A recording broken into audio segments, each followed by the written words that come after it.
नमस्कार दोस्तों, स्वागत है आपका आपके अपने YouTube चैनल पीवाईक्यू वाला में। आज के वीडियो में हम देखेंगे सामान्य विज्ञान यानी जनरल साइंस के 250 अति महत्वपूर्ण प्रश्न जो कि पिछली परीक्षाओं में पूछे गए हैं और आगे भी इनको पूछे जाने की पूरी संभावना है। तो दोस्तों बिना देरी के हम शुरू करते हैं अपना आज का वीडियो और देखते हैं आज का पहला प्रश्न। पहला प्रश्न है, ध्वनि तरंगों की प्रकृति कैसी होती है?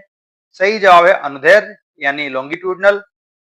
ध्वनि तरंगों में कण अपनी मूल स्थिति के सापेक्ष आगे पीछे गति करते हैं, इसलिए ये अनुदैर्ध्य तरंगें कहलाती हैं। तो दोस्तों याद रखना, ध्वनि तरंगें कैसी होती हैं? अनुदैर्ध्य तरंगें। अगला प्रश्न है, अब श्रव्य तरंगों की आवृत्ति होती है 20 हर्ट्ज से कम। जो ध्वनि मनुष्य के कान द्वारा नहीं सुनी जा सकती उसे कहा जाता है अपश्रव्य तरंगें। उसकी आवृत्ति 20 हर्ट्ज से कम होती है। तो दोस्तों जो 20 हर्ट्ज से कम की ध्वनि होती है उसे हमारे जो कान है वो नहीं सुन सकते। क्वेश्चन नंबर 3, सुनामी तरंगें, भूकंपीय पी तरंगें किस प्रकार की तरंगें होती हैं? सही जवाब है अनुदैर्ध्य तरंगें। जैसा कि दोस्तों हमने रेडियो तरंगों के विषय में देखा था, सेम उसी तरह की तरंगें होती हैं, सुनामी तरंगें और भूकंपीय पी तरंगें।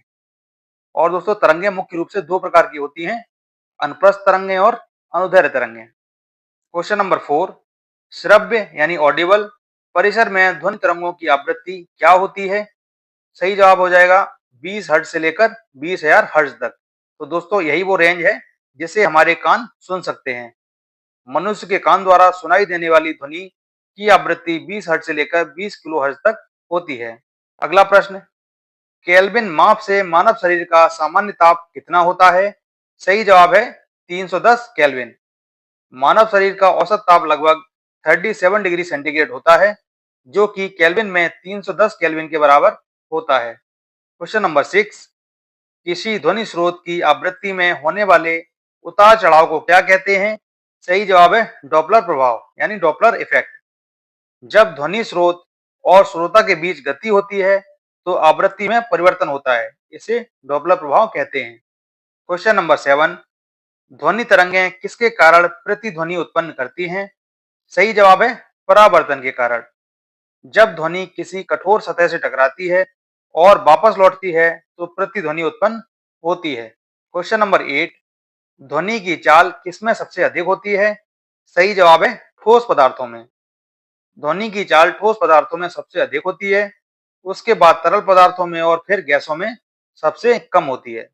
तो दोस्तों सबसे ज्यादा होती है ठोस में और सबसे कम होती है गैसों में। क्वेश्चन नंबर 9, वायु में ध्वनि का वेग कितना होता है? सही जवाब है लगभग 332 मीटर प्रति सेकंड। सामान्य तापमान और दाब पर वायु में ध्वनि की गति लगभग 332 मीटर प्रति सेकंड होती है। क्वेश्चन नंबर 10, किस रूप में पची हुई प्रोटीन शरीर में संचरित होती है? सही जवाब है अमीनो अम्ल के रूप में। पाचन क्रिया में प्रोटीन टूटकर अमीनो अम्ल बन जाते हैं जो रक्त तथा कोशिकाओं में संचरित होते हैं। क्वेश्चन नंबर 11, ऑक्सीकरण अभिक्रिया में क्या होता है? सही जवाब है ऑक्सीजन का जुड़ना। ऑक्सीकरण अभिक्रिया वह रासायनिक प्रक्रिया है जिसमें किसी पदार्थ में ऑक्सीजन जुड़ती है या उससे हाइड्रोजन या इलेक्ट्रॉन निकलता है। क्वेश्चन नंबर 12, कौन सा पदार्थ नीले लिटमस पेपर को लाल कर देता है? सही जवाब है अम्लीय पदार्थ। अम्ल नीले लिटमस को लाल कर देते हैं। दोस्तों याद रखना, बहुत बार ये पूछा जाता है। क्वेश्चन नंबर 13, क्षार लाल लिटमस पत्र को क्या कर देता है? सही जवाब है नीला कर देता है। लाल लिटमस पर क्षारीय पदार्थ में डालने पर नीला हो जाता है। तो दोस्तों याद रखना, क्षार लाल लिटमस को नीला कर देता है और जो अम्ल होते हैं वो नीले लिटमस को लाल कर देते हैं। क्वेश्चन नंबर 14, कटे हुए सेव का भूरा होने के कारण सेब में उपस्थित किस वजह से दोस्तों ये कटा हुआ सेव भूरा हो जाता है? तो सही जवाब हो जाएगा आयरन की उपस्थिति के कारण। सेब कटने पर उसके ऊतकों में उपस्थित एंजाइम और ऑक्सीजन प्रतिक्रिया करके फल को भूरा कर देते हैं। क्वेश्चन नंबर 15, आकाश के नीले दिखाई देने का मुख्य कारण क्या है? सही जवाब है वायुमंडल में उपस्थित धूल आदि के कणों द्वारा सौर किरणों का प्रकीर्णन। तो दोस्तों प्रकीर्णन शब्द याद रखना, प्रकीर्णन यानी स्कैटरिंग। छोटे कण नीली रोशनी को अधिक परावर्तित करते हैं, तो दोस्तों इस वजह से हमें आकाश नीला दिखाई देता है। क्वेश्चन नंबर 16, कायिक जनन क्या होता है? सही जवाब है पौधों में जनन का एक तरीका है। यह एक अलैंगिक जनन है जिसमें नया पौधा मूल पौधे के ही टुकड़े से बनता है जो मूल पौधे के समान गुण वाला होता है। आलू के कंद, गन्ने की कलम और अदरक के प्रकंद से कायिक जनन होता है। तो दोस्तों ये कुछ उदाहरण हैं जिसमें जो पौधा है उसी के किसी पार्ट का इस्तेमाल नया पौधा उगाने के लिए किया जाता है। क्वेश्चन नंबर 17, नर और मादा युग्मक के संयोजन को क्या कहते हैं? सही जवाब है निषेचन। निषेचन में नर और मादा युग्मक मिलकर भ्रूण का निर्माण करते हैं। क्वेश्चन नंबर 18, रडार में किस प्रकार की तरंगें होती हैं? सही जवाब है विद्युत चुंबकीय तरंगें। रडार में रेडियो तरंगों का प्रयोग किया जाता है। और दोस्तों रडार का फुल फॉर्म होता है radio aided detection and ranging. Question number 19, चिकित्सा व युद्ध में उपयोग के लिए किन किरणों पर नवीनतम अनुसंधान हो रहा है? सही जवाब है गामा किरणें।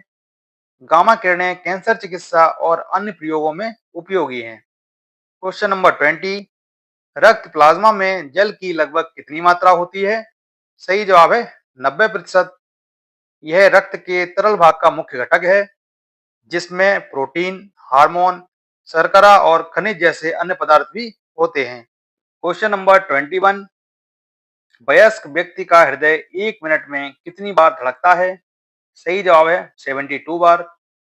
यह दर हर व्यक्ति में अलग अलग हो सकती है और शारीरिक गतिविधि या भावनाओं के आधार पर बदल सकती है। तो दोस्तों याद रखना, मान लो कोई रनिंग कर रहा है, कोई एक्सरसाइज कर रहा है, तो उसकी हृदय गति अलग होती है और अगर कोई एकदम रिलैक्स अवस्था में है तो उसकी हृदय गति कम हो जाती है। क्वेश्चन नंबर 22, लाल रक्त कणिकाओं को किस नाम से जाना जाता है? सही जवाब है आरबीसी। लाल रक्त कणिकाएं यानी रेड ब्लड सेल्स रक्त में ऑक्सीजन का परिवहन करती हैं। तो दोस्तों जो ब्लड में ऑक्सीजन होती है उसको एक जगह से दूसरी जगह ले जाने का काम आरबीसी के द्वारा किया जाता है। क्वेश्चन नंबर 23, एनीमिया रोग होने पर शरीर में किस चीज की कमी हो जाती है? सही जवाब है रक्त में हीमोग्लोबिन की। एनीमिया में शरीर में हीमोग्लोबिन की मात्रा कम हो जाती है जिससे ऑक्सीजन परिवहन प्रभावित होता है। क्वेश्चन नंबर 24, मादा एनाफ्लीज मच्छर जब काट लेता है तो उससे कौन सा रोग होता है? सही जवाब है मलेरिया। मलेरिया रोग प्लाज्मोडियम परजीवी द्वारा होता है जो मच्छर के काटने से शरीर में प्रवेश करता है। क्वेश्चन नंबर 25, चर्म रोग के उपचार में प्रयोग किया जाने वाला रेडियो आइसोटोप है रेडियो कोबाल्ट। रेडियो कोबाल्ट का उपयोग त्वचा और चर्म रोगों के उपचार में किया जाता है। क्वेश्चन नंबर 26, मानव रेटिना पर बना प्रतिबिंब कैसा होता है? सही जवाब है काल्पनिक और उल्टा। आंख की लेंस प्रणाली में चित्र उल्टा और काल्पनिक रूप में रेटिना पर बनता है। क्वेश्चन नंबर 27, पोलियो के टीके की खोज किसने की? सही जवाब है जोनास साल्क ने।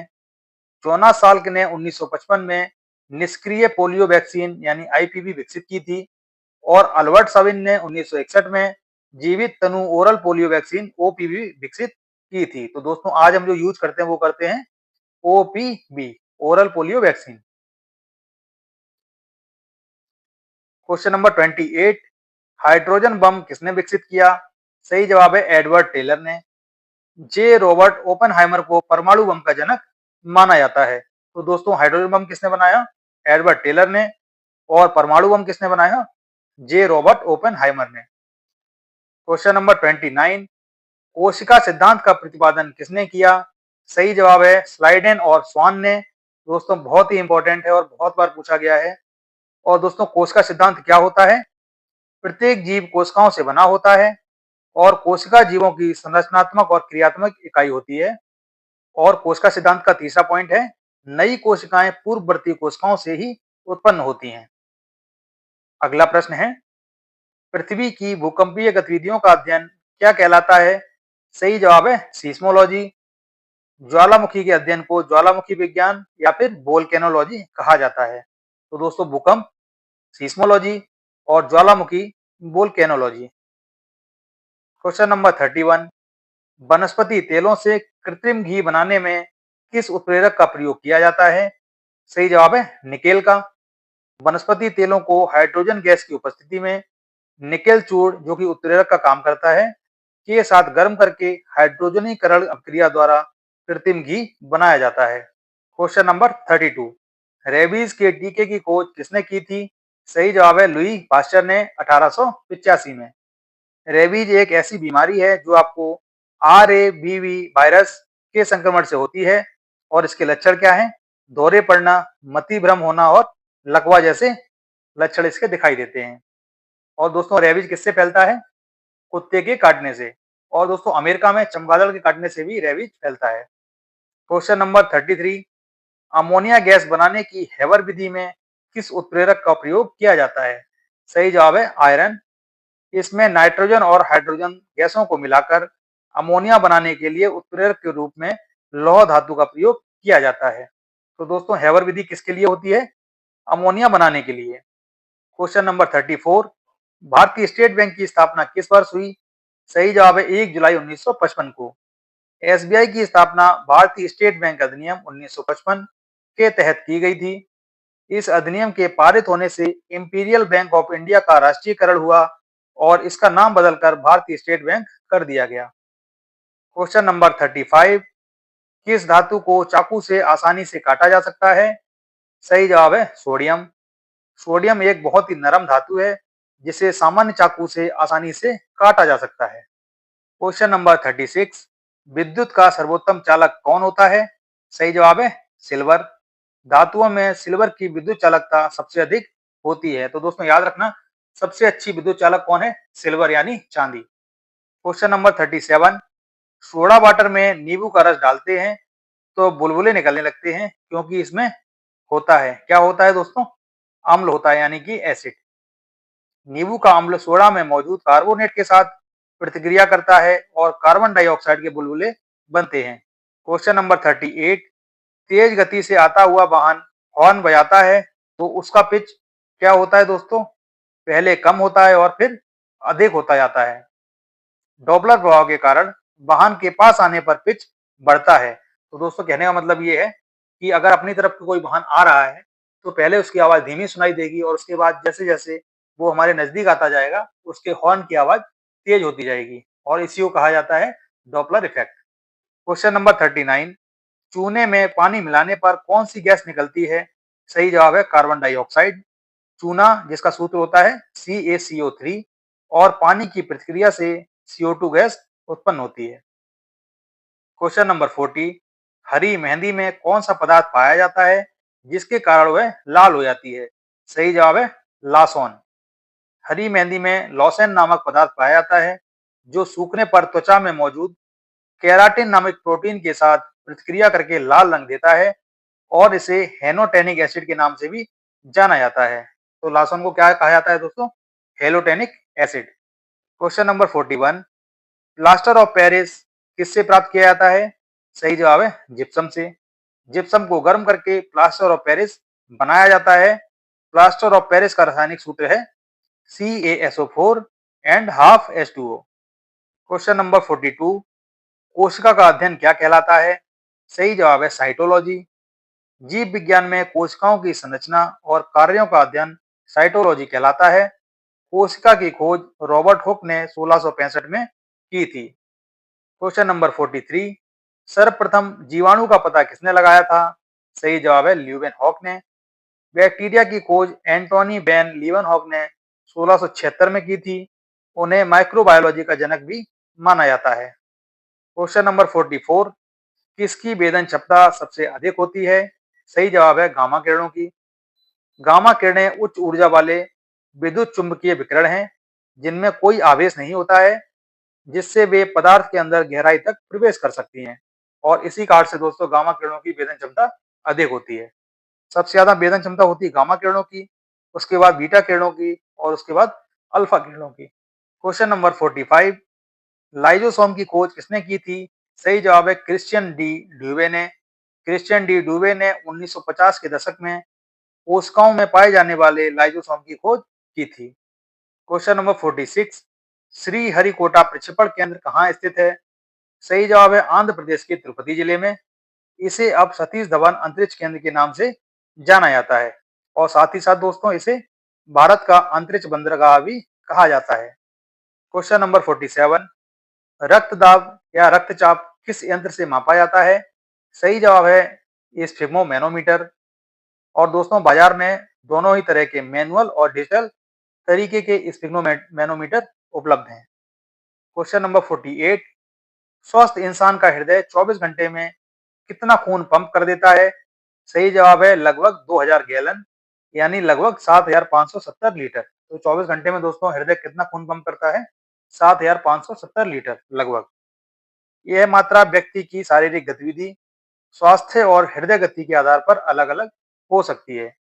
क्वेश्चन नंबर 49, पानी के अंदर ध्वनि सुनने का यंत्र क्या कहलाता है? सही जवाब है हाइड्रोफोन। हाइड्रोफोन एक पानी के नीचे का माइक्रोफोन है जो पानी के नीचे की आवाजों को सुनता और रिकॉर्ड करता है। क्वेश्चन नंबर 50, परमाणु ऊर्जा आयोग का गठन किसकी अध्यक्षता में किया गया था? सही जवाब है डॉक्टर होमी जहांगीर भाभा। परमाणु ऊर्जा आयोग का गठन 10 अगस्त 1948 को किया गया था, जिसका उद्देश्य देश में परमाणु विज्ञान में अनुसंधान और विकास को बढ़ावा देना था। क्वेश्चन नंबर 51, नेत्र रोग का चिकित्सक क्या कहलाता है? सही जवाब है ऑप्थोल्मोलॉजिस्ट। तो दोस्तों दो तरह के चिकित्सक होते हैं, एक होते हैं ऑप्थोल्मोलॉजिस्ट जो कि नेत्र रोग विशेषज्ञ होते हैं, और दूसरे दोस्तों होते हैं ऑप्टोमेट्रिस्ट जो कि आंखों की जांच करते हैं और चश्मे का नंबर लिखते हैं। तो दोस्तों जो ऑप्टिकल्स की दुकानें होती हैं वहां पर जो बैठते हैं उनको बोला जाता है ऑप्टोमेट्रिस्ट। क्वेश्चन नंबर 52, जीवाश्मों की आयु का निर्धारण किसके द्वारा होता है? सही जवाब है रेडियो कार्बन डेटिंग से। और दोस्तों रेडियो कार्बन डेटिंग क्या होती है? यह एक सटीक विधि है जो जीवाश्म या आसपास की चट्टानों में मौजूद रेडियोधर्मी तत्वों जैसे कि कार्बन 14, यूरेनियम, पोटेशियम आदि के क्षय को मापती है। और दोस्तों ये जो क्षरण की मात्रा होती है इसी को मापकर जो चट्टान या जीवाश्म है उनकी आयु का पता लगाया जाता है। क्वेश्चन नंबर 53, डायनामाइट के आविष्कारक कौन है? सही जवाब है अल्फ्रेड नोबेल। अल्फ्रेड नोबेल ने 1867 में डायनामाइट का आविष्कार किया था। क्वेश्चन नंबर 54, पानी में हवा का बुलबुला किस तरह कार्य करता है? सही जवाब है उत्तल लेंस की तरह। पानी में मौजूद हवा का बुलबुला प्रकाश को मोड़ता है और उत्तल लेंस की तरह कार्य करता है। क्वेश्चन नंबर 55, पॉजिट्रॉन किसका प्रतिकण है? सही जवाब है इलेक्ट्रॉन का। इसका द्रव्यमान और चक्रण इलेक्ट्रॉन के समान होता है, लेकिन इसका विद्युत आवेश धनात्मक होता है। जब एक पॉजिट्रॉन एक इलेक्ट्रॉन से टकराता है तो वे एक दूसरे का विनाश कर देते हैं और ऊर्जा उत्पन्न करते हैं। तो दोस्तों जैसे इलेक्ट्रॉन के पास नेगेटिव चार्ज होता है, सेम उसी तरह पॉजिट्रॉन के पास पॉजिटिव चार्ज होता है और दोनों का जो द्रव्यमान है वो समान होता है। क्वेश्चन नंबर 56, अदिश राशि का प्रमुख गुण क्या है? सही जवाब है इसमें केवल परिमाण होता है, दिशा नहीं होती। अदिश राशियां केवल मात्रात्मक मान रखती हैं और इनके उदाहरण हैं द्रव्यमान, समय, आयतन, चाल, क्षेत्रफल, तापमान, ऊर्जा, शक्ति इत्यादि। क्वेश्चन नंबर 57, सदिश राशि का प्रमुख गुण क्या है? सही जवाब है इसमें परिमाण और दिशा दोनों होते हैं। इसके उदाहरण हैं वेग, बल, संवेग, विस्थापन, त्वरण, कोणीय वेग और कोणीय संवेग। क्वेश्चन नंबर 58, रिएक्टर स्केल किसे मापने में प्रयोग होता है? सही जवाब है भूकंप की तीव्रता। रिएक्टर स्केल से भूकंप की तीव्रता या परिमाण मापा जाता है जो भूकंप से निकलने वाली कुल ऊर्जा की मात्रा को दर्शाता है। क्वेश्चन नंबर 59, एम्पियर क्या नापने की इकाई है? सही जवाब है विद्युत धारा। यह एक सेकंड में किसी बिंदु से गुजरने वाले विद्युत आवेश की मात्रा को दर्शाता है और आसान शब्दों में यह किसी तार में इलेक्ट्रॉनों के प्रवाह की दर को मापता है। तो दोस्तों विद्युत धारा को किससे मापते हैं? एम्पियर से। क्वेश्चन नंबर 60, एसआई पद्धति में लेंस की शक्ति की इकाई क्या है? सही जवाब है डायोप्टर और इसे डी से दर्शाते हैं। लेंस द्वारा आपतित प्रकाश किरण को मोड़ने की क्षमता को ही लेंस की क्षमता कहते हैं। क्वेश्चन नंबर 61, शक्ति का एसआई मात्रक क्या होता है? सही जवाब है वाट और इसे दर्शाते हैं डब्ल्यू से। इसे जूल प्रति सेकंड के रूप में परिभाषित किया जाता है। यह प्रति इकाई समय में ऊर्जा के हस्तांतरण या कार्य करने की दर को मापता है। क्वेश्चन नंबर 62, खाद्य ऊर्जा को कैसे मापा जाता है? सही जवाब है कैलोरी में। यह सबसे आम इकाई है जिसका उपयोग खाद्य लेवल पर किया जाता है। 1 किलो कैलोरी को अक्सर कैलोरी के रूप में संक्षिप्त किया जाता है। इसलिए जब खाद्य लेवल पर कैलोरी लिखी होती है तो इसका मतलब होता है किलो कैलोरी। 1 किलो कैलोरी बराबर लगभग 4.184 जूल। तो दोस्तों हमारे जो हमने देखा होगा जितने भी खाद्य पदार्थ आते हैं उन पर कैलोरी लिखी रहती है कि इस पैकेट में या फिर इस पदार्थ में कितनी कैलोरीज ऊर्जा है। तो दोस्तों उसका अर्थ होता है kilo calorie. Question number 63, fathom किसकी एक इकाई है? सही जवाब है गहराई मापने की। एक फैदम बराबर होता है 6 फीट या लगभग 101.83 मीटर। क्वेश्चन नंबर 64, ज्योति तीव्रता का मात्रक क्या है? सही जवाब है कैंडेला और इसे दर्शाया जाता है स्मॉल सीडी से। ज्योति तीव्रता मापने के लिए फोटोमीटर और लक्स मीटर का उपयोग किया जाता है। क्वेश्चन नंबर 65, दाब की एसआई इकाई क्या है? सही जवाब है पास्कल। दाब किसी सतह के प्रति इकाई क्षेत्रफल पर लगने वाला लंबवत बल है और 1 पास्कल बराबर होता है 1 न्यूटन प्रति मीटर स्क्वायर। क्वेश्चन नंबर 66, प्रकाश वर्ष किसकी इकाई है? सही जवाब है दूरी की। प्रकाश द्वारा एक वर्ष में तय की गई दूरी को प्रकाश वर्ष कहा जाता है। यह खगोलीय दूरी की इकाई है और एक प्रकाश वर्ष बराबर होता है 9.461 ट्रिलियन किलोमीटर। तो दोस्तों जो प्रकाश है वो निर्वात में एक साल में जितनी दूरी तय करता है उसे एक प्रकाश वर्ष कहा जाता है और इसका उपयोग किया जाता है खगोलीय पिंडों के बीच की दूरी मापने में। क्वेश्चन नंबर 67, एक पारसेक में कितने प्रकाश वर्ष होते हैं? एक पारसेक बराबर 3.26 प्रकाश वर्ष। पारसेक दूरी मापने की एक खगोलीय इकाई है जिसका उपयोग तारों और आकाशगंगाओं के बीच की बहुत बड़ी दूरियों को व्यक्त करने के लिए किया जाता है। तो दोस्तों पारसेक भी प्रकाश वर्ष की तरह इकाई है जो कि प्रकाश वर्ष से भी बड़ी दूरियों को मापने के लिए प्रयोग की जाती है। क्वेश्चन नंबर 68, स्टील किसकी मिश्र धातु है? तो सही जवाब है लोहे और कार्बन की। स्टील में क्या क्या होता है? लोहा और कार्बन। कार्बन की मात्रा 2% से कम होती है। विशिष्ट गुणधर्म जैसे कि मजबूती, कठोरता और जंगरोधी क्षमता बढ़ाने के लिए chromium, nickel, manganese, silicon, phosphorus, sulphur और मोलिब्डेनम जैसी धातुएं भी मिलाई जाती हैं। क्वेश्चन नंबर 69, कार्य का मात्रक क्या है? सही जवाब है जूल। कार्य बराबर होता है बल गुणा वस्तु का विस्थापन और कार्य को मापा जाता है जूल में। क्वेश्चन नंबर 70, इंसुलिन की खोज किसने की थी? सही जवाब है बेटिंग और बेस्ट ने। इंसुलिन की खोज के मुख्य श्रेय सर फ्रेडरिक जी बेटिंग को जाता है जिन्होंने चार्ल्स बेस्ट के साथ मिलकर 1921 में इंसुलिन को सफलतापूर्वक अलग किया था। और दोस्तों इंसुलिन का उपयोग किसमें किया जाता है? डायबिटीज के इलाज में। क्वेश्चन नंबर 71, सोडियम हाइड्रोक्साइड और हाइड्रोक्लोरिक अम्ल की अभिक्रिया से सोडियम क्लोराइड और जल बनाते हैं। यह कौन सी अभिक्रिया है? सही जवाब है उदासीनीकरण अभिक्रिया। अम्ल और क्षार की प्रतिक्रिया से लवण और जल बनते हैं, इसे उदासीनीकरण अभिक्रिया कहते हैं। तो दोस्तों जो सोडियम हाइड्रोक्साइड है वो एक क्षार है और हाइड्रोक्लोरिक अम्ल एक अम्ल है। जब ये दोनों प्रतिक्रिया करते हैं तो उदासीनीकरण अभिक्रिया होती है, यानी जो पदार्थ बनता है ना तो वो अम्लीय होता है और ना ही क्षारीय होता है। क्वेश्चन नंबर 72, किसी अभिक्रिया में भाग लेने वाले पदार्थ क्या कहलाते हैं? सही जवाब है अभिकारक। अभिकारक क्या होते हैं दोस्तों? रासायनिक अभिक्रिया में शामिल होने वाले प्रारंभिक पदार्थ और उत्पाद, अभिक्रिया के परिणाम स्वरूप बनने वाले नए पदार्थ। क्वेश्चन नंबर 73, श्वसन किस प्रकार की अभिक्रिया है? सही जवाब है ऊष्माक्षेपी अभिक्रिया।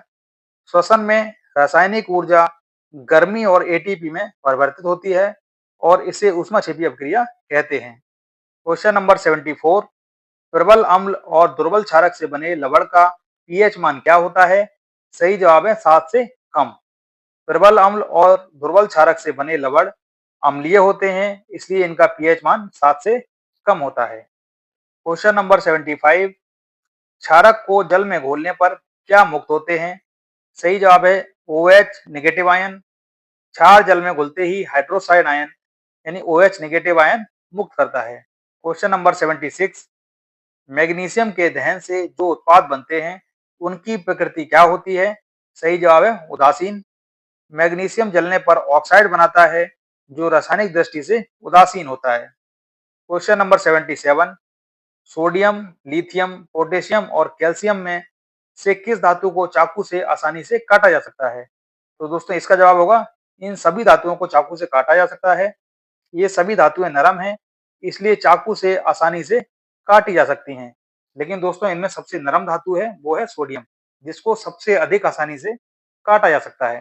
क्वेश्चन नंबर 78, आभूषण बनने वाला सोना कैसा होता है? 22 कैरेट का, क्योंकि दोस्तों जो शुद्ध सोना होता है 24 कैरेट का, उसके आभूषण नहीं बनाए जा सकते क्योंकि वो एक नरम धातु होती है। जेवराती सोने में सोने के अलावा मुख्य रूप से तांबा, चांदी और जस्ता जैसी धातुएं मिलाई जाती हैं, क्योंकि ये सोने को कठोर और मजबूत बनाती हैं। और दोस्तों 22 कैरेट में होता है 91.7% सोना और 18 कैरेट में होता है 75% सोना। तो दोस्तों इसके अलावा जो 75% के बाद जो बचा हुआ भाग है, उसमें या तो चांदी, जस्ता या तांबा मिलाया जाता है। क्वेश्चन नंबर 79, किसकी चालकता अधिक है, तांबे की या चांदी की? तो सही जवाब हो जाएगा चांदी की, जिसे हम सिल्वर के नाम से जानते हैं। चांदी और तांबा ऊष्मा के अच्छे चालक होते हैं, क्योंकि उनमें मुक्त इलेक्ट्रॉन होते हैं जो ऊर्जा को आसानी से स्थानांतरित कर सकते हैं, परंतु चांदी की चालकता तांबे से अधिक होती है। क्वेश्चन नंबर 80, कौन सी धातु द्रव अवस्था में पाई जाती है? सही जवाब है पारा या मरकरी। मरकरी एकमात्र धातु है जो सामान्य तापमान पर द्रव अवस्था में रहती है। कुछ अन्य धातुएं जैसे गैलियम और सीजियम का गलनांक कमरे के तापमान के आसपास होता है, लेकिन वे सामान्य ताप पर द्रव नहीं होती हैं। क्वेश्चन नंबर 81, किस धातु को केरोसिन में डुबाकर रखते हैं? सही जवाब है सोडियम को। सोडियम को केरोसिन में डुबोकर रखा जाता है क्योंकि यह एक अत्यधिक प्रतिक्रियाशील धातु है जो हवा और नमी के संपर्क में आने पर आग पकड़ लेती है। क्वेश्चन नंबर 82, कौन सी अधातु पानी में डुबोकर रखी जाती है? सही जवाब है श्वेत फास्फोरस। ऑक्सीजन से संपर्क को रोकने के लिए इसे पानी में डुबोकर रखा जाता है क्योंकि यह हवा के संपर्क में आने पर स्वतः ही जल उठता है।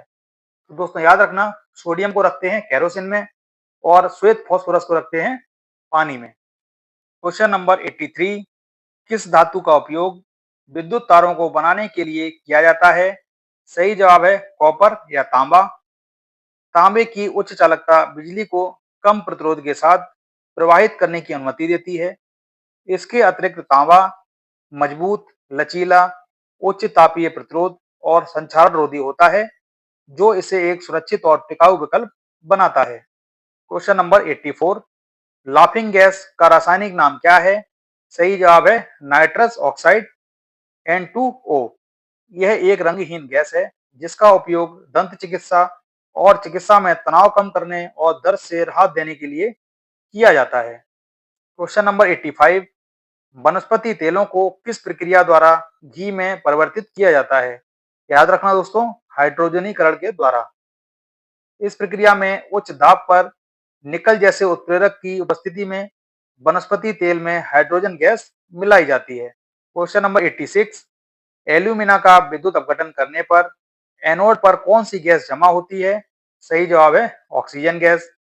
एल्यूमिना, जिसका सूत्र होता है Al2O3, का विद्युत अपघटन करने पर एनोड पर ऑक्सीजन गैस उत्पन्न होती है। क्वेश्चन नंबर 87, छींकने से दिल की धड़कन कितने सेकंड के लिए रुक जाती है और फिर जारी रहती है? सही जवाब हो जाएगा लगभग 1 सेकंड के लिए। छींकते समय हृदय लगभग 1 सेकंड के लिए रुकता है और फिर सामान्य धड़कन जारी रहती है। क्वेश्चन नंबर 88, किस विज्ञान में पक्षियों से संबंधित अध्ययन किया जाता है? सही जवाब है ऑर्निथोलॉजी। यह जीव विज्ञान की एक शाखा है। इसमें पक्षियों की शारीरिक बनावट, उनके आवाज, प्रवास, घोंसला बनाने, प्रजनन, भोजन और संचार जैसी सभी गतिविधियों का अध्ययन किया जाता है। क्वेश्चन नंबर 89, ट्रेडमिल टेस्ट यानी टीएमटी कौन सी चिकित्सा से संबंधित है? सही जवाब है हृदय चिकित्सा। यह एक प्रकार का तनाव परीक्षण है जिसमें व्यायाम के दौरान हृदय की कार्यप्रणाली की निगरानी की जाती है। क्वेश्चन नंबर 90, धातु के बर्तन में खाना क्यों बनाया जाता है? क्योंकि धातुएं ऊष्मा की अच्छी सुचालक होती हैं। धातुएं ऊष्मा की अच्छी सुचालक होती हैं जिससे खाना जल्दी और समान रूप से पकता है। साथ ही धातुएं मजबूत और टिकाऊ होती हैं और उच्च तापमान को झेल सकती हैं। क्वेश्चन नंबर 91, कौन सी धातुएं जल के साथ अपक्रिया करती हैं? सही जवाब है सोडियम, पोटेशियम, कैल्शियम और मैग्नीशियम। सोडियम और पोटेशियम ठंडे पानी के साथ बहुत तेजी से अपक्रिया करती हैं, जबकि कैल्शियम ठंडे पानी के साथ और मैग्नीशियम गर्म पानी के साथ धीरे धीरे अपक्रिया करती हैं। दोस्तों याद रखना, ये जो चारों धातुएं हैं ये जल के साथ में अपक्रिया करती हैं। क्वेश्चन नंबर 92, आयनिक यौगिक के गलनांक एवं क्वथनांक कैसा होता है? सही जवाब है उच्च। आयनिक यौगिकों के गलनांक और क्वथनांक उच्च होते हैं क्योंकि उनके धनायनों और ऋणायनों के बीच मजबूत स्थिर विद्युत आकर्षण बल होते हैं। क्वेश्चन नंबर 93, नमक के घोल में सिल्वर नाइट्रेट का घोल डालने पर दही जैसे पदार्थ उत्पन्न होता है। यह कौन सी अपक्रिया है? सही जवाब है अवक्षेपण अपक्रिया। अवक्षेपण अपक्रिया वह रासायनिक अपक्रिया है जिसमें दो विलयनों के मिलाने पर एक अघुलनशील ठोस उत्पाद बनता है जिसे अवक्षेप कहते हैं। क्वेश्चन नंबर 94, संक्षारण किस प्रकार की अपक्रिया है? सही जवाब है रेडॉक्स अपक्रिया। रेडॉक्स अपक्रिया वह रासायनिक अपक्रिया है जिसमें ऑक्सीकरण या उपचयन और अपचयन दोनों ही प्रक्रियाएं एक साथ होती हैं। इसका उदाहरण है लोहे में जंग लगना। क्वेश्चन नंबर 95, किसी रासायनिक अपक्रिया में ऑक्सीजन के अनुपात का वर्णन क्या कहलाता है? ऑक्सीकरण। जब किसी रासायनिक अपक्रिया में कोई पदार्थ ऑक्सीजन ग्रहण करता है या हाइड्रोजन का त्याग करता है तो उसे ऑक्सीकरण या उपचयन अपक्रिया कहते हैं। क्वेश्चन नंबर 96, प्रकृति में पारिस्थितिक तंत्र में निम्न में से किस तत्व का प्रतिशत सबसे अधिक होता है? सही जवाब है नाइट्रोजन का। प्रकृति में नाइट्रोजन तत्व का प्रतिशत सबसे अधिक होता है जो वायुमंडल का लगभग 78% हिस्सा है। क्वेश्चन नंबर 97, ताम्र एवं टिन के मिश्र धातु को क्या कहते हैं? सही जवाब है कांसा या फिर ब्रॉन्ज। कांस्य में मुख्य रूप से तांबा और टिन होता है जिसमें टिन की मात्रा सामान्यतः 12% के आसपास होती है। यह तांबे की तुलना में अधिक कठोर और टिकाऊ होता है। और दोस्तों आपने सिंधु घाटी सभ्यता के बारे में पढ़ा होगा, वहां पर कांसा बहुत अधिक मात्रा में यूज किया जाता था, इसीलिए उसे कांस्य युगीन सभ्यता कहा जाता है। क्वेश्चन नंबर 98, कौन सी अधातु कमरे के ताप पर द्रव होती है? सही जवाब है ब्रोमीन। ब्रोमीन एकमात्र धातु है जो सामान्य तापमान पर द्रव रूप में पाई जाती है। और दोस्तों कौन सी धातु है जो कमरे के तापमान पर द्रव होती है? धातु होगी पारा या मरकरी और अधातु होगी ब्रोमीन।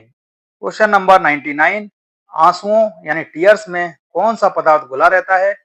सही जवाब है सामान्य नमक यानी सोडियम क्लोराइड, जिसकी मात्रा होती है 1%। और दोस्तों इसी के कारण हमें आंसू नमकीन लगते हैं। आंसू पानी, नमक, वसा और 1500 से ज्यादा तरह के प्रोटीन से बने होते हैं जिसमें लाइसोजाइम जैसे एंजाइम शामिल हैं जो बैक्टीरिया से लड़ते हैं। क्वेश्चन नंबर 100, केतली में पानी का गर्म होना किसका उदाहरण है? सही जवाब है संवहन का, अर्थात जो केतली में पानी गर्म होता है वो संवहन प्रक्रिया के द्वारा गर्म होता है। संवहन ऊष्मा संचरण की वह विधि है जिसमें ऊष्मा एक भाग से दूसरे भाग तक कणों की गति द्वारा चलती है। सभी द्रव तथा गैसें इसी विधि के द्वारा गर्म होते हैं। तो दोस्तों इसमें क्या होता है, जो कण होते हैं, जो कण गर्म हो जाते हैं वो गर्म होकर ऊपर उठ जाते हैं और ठंडे कण नीचे आ जाते हैं और यही प्रक्रिया चलती रहती है जिससे संपूर्ण पदार्थ गर्म हो जाता है। क्वेश्चन नंबर 101, सीसा और टिन की मिश्र धातु को क्या कहते हैं? सही जवाब है सोल्डर। इसका उपयोग मुख्य रूप से धातुओं को जोड़ने के लिए किया जाता है क्योंकि इसका गलनांक कम होता है। इसमें सीसे और टिन का अनुपात या तो दोस्तों 67 और 33 के रेशो में होगा या फिर 63 और 37 के रेशो में। क्वेश्चन नंबर 102, कार्बन का कौन सा अपरूप सबसे अधिक कठोर होता है? सही जवाब हो जाएगा हीरा यानी डायमंड। हीरा कार्बन का सबसे कठोर अपरूप है जिसका उपयोग कटिंग उपकरणों में होता है। क्वेश्चन नंबर 103, कॉपर को वायु में जलाने पर कौन सा यौगिक बनता है? सही जवाब है कॉपर ऑक्साइड यानी CuO। कॉपर जलने पर ऑक्साइड बनाता है जो भूरा या काले रंग का होता है। क्वेश्चन नंबर 104, सिलिका क्या है? यह एक अधातु है। सिलिका एक अधातु यौगिक है जिसे सिलिकॉन डाइऑक्साइड या SiO2 भी कहा जाता है। सिलिका पृथ्वी पर अधिकांशतः क्वार्ट्ज या रेत के रूप में पाई जाती है। क्वेश्चन नंबर 105, धातुओं को पीटकर पत्थर यानी पतली चादरें बनाना आसान है, यह धातु के किस गुणधर्म को बतलाता है? सही जवाब है आघात वर्धनीयता। आघात वर्धनीयता वह गुण है जिसके कारण धातुओं को पीट कर या दबाकर पतली चादरों में बदला जा सकता है। सोना और चांदी सबसे अधिक आघात वर्धनीय धातुएं हैं। क्वेश्चन नंबर 106, अगर किसी मिश्र धातु में एक धातु पारा है तो इसे क्या कहते हैं? सही जवाब है अमलगम। तो दोस्तों ये दो तरह का होता है, एक सिल्वर अमलगम जिसे दांत भरने के लिए प्रयोग किया जाता है, और एक होता है गोल्ड अमलगम जिसे अयस्क से सोना निकालने के लिए प्रयोग किया जाता है।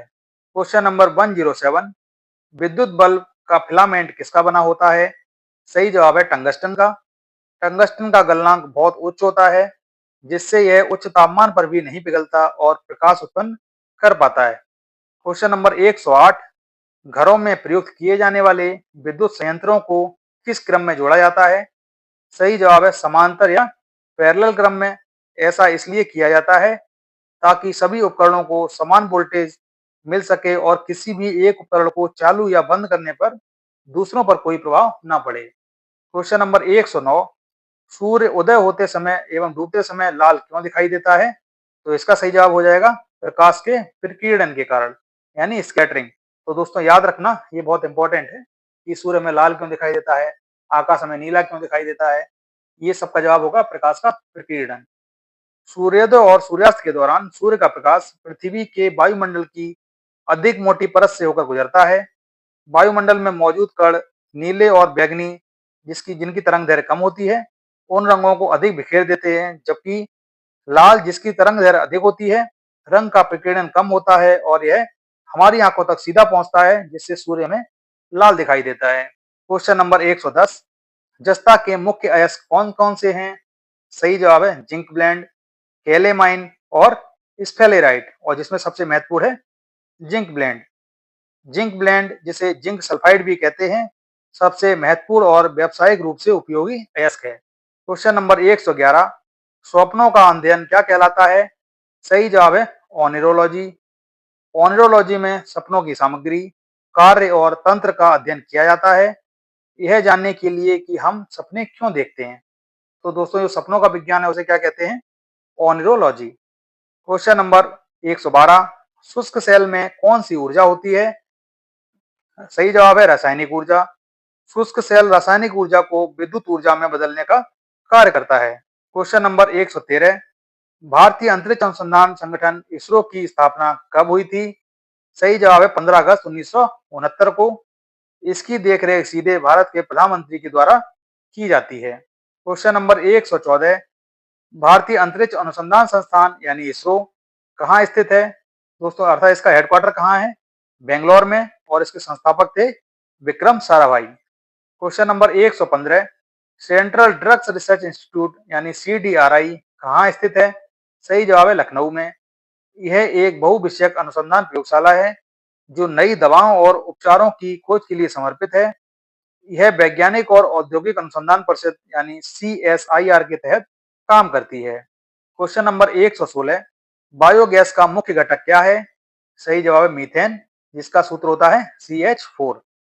बायोगैस मुख्य रूप से मीथेन और कार्बन डाइऑक्साइड का मिश्रण है, जिसमें मीथेन 50 से 75% और कार्बन डाइऑक्साइड लगभग 25 से 50% तक होती है। इसमें हाइड्रोजन सल्फाइड, H2S और हाइड्रोजन जैसी अन्य गैसें भी थोड़ी मात्रा में मौजूद होती हैं। क्वेश्चन नंबर 117, भीड़ को तितर-बितर करने में पुलिस द्वारा इस्तेमाल की जाने वाली अश्रु गैस क्या होती है? तो दोस्तों अश्रु गैस में होता है क्लोरीन। क्लोरीन से आंखों में जलन उत्पन्न होती है और भीड़ तितर-बितर हो जाती है। क्वेश्चन नंबर 118, मधुमेह के रोगियों द्वारा प्रयोग में लाए जाने वाले स्वीटेक्स में कितनी ऊर्जा होती है? सही जवाब है 0 कैलोरी। स्वीटेक्स में कैलोरी नहीं होती, इसीलिए मधुमेह रोगी इसका उपयोग कर सकते हैं। यह चीनी की जगह पर काम करता है। क्वेश्चन नंबर 119, एस्बेस्टोस द्वारा फैला रोग कौन सा है? सही जवाब है वातस्फीति। एस्बेस्टस के रेशों को सांस के जरिए अंदर लेने से एस्बेस्टोसिस जो कि एक फेफड़ों की बीमारी है, मेसोथेलियोमा जो कि एक दुर्लभ कैंसर है, और फेफड़ों का कैंसर जैसी गंभीर बीमारियां होती हैं। इन बीमारियों के होने में दशकों लग सकते हैं। तो दोस्तों जो एस्बेस्टस होता है उसके रेशे जैसे जैसे हमारी सांसों के अंदर हमारे फेफड़ों तक पहुंचते हैं तो धीरे धीरे समय के साथ इससे कैंसर जैसी खतरनाक बीमारियां उत्पन्न हो जाती हैं। क्वेश्चन नंबर 120, वह औषधि कौन सी है जो दुश्चिंता को कम करती है और शांति प्रदान करती है। तो इसका सही जवाब हो जाएगा प्रशांतक या ट्रैंक्विलाइजर। प्रशांतक औषधि केंद्रीय तंत्रिका तंत्र पर प्रभाव डालकर मानसिक तनाव और चिंता को कम करती है और शांति प्रदान करती है। क्वेश्चन नंबर 121, ब्रेल लिपि की खोज किसने की थी? सही जवाब है लुईस ब्रेल ने। दृष्टिहीन लोगों के लिए ब्रेल लिपि का आविष्कार 1821 में एक नेत्रहीन फ्रांसीसी लेखक लुईस ब्रेल के द्वारा किया गया था। क्वेश्चन नंबर 122, एलिसा परीक्षण क्यों किया जाता है? तो दोस्तों इसका जवाब हो जाएगा एंटीबॉडी और एंटीजन जैसे पदार्थों का पता लगाने के लिए।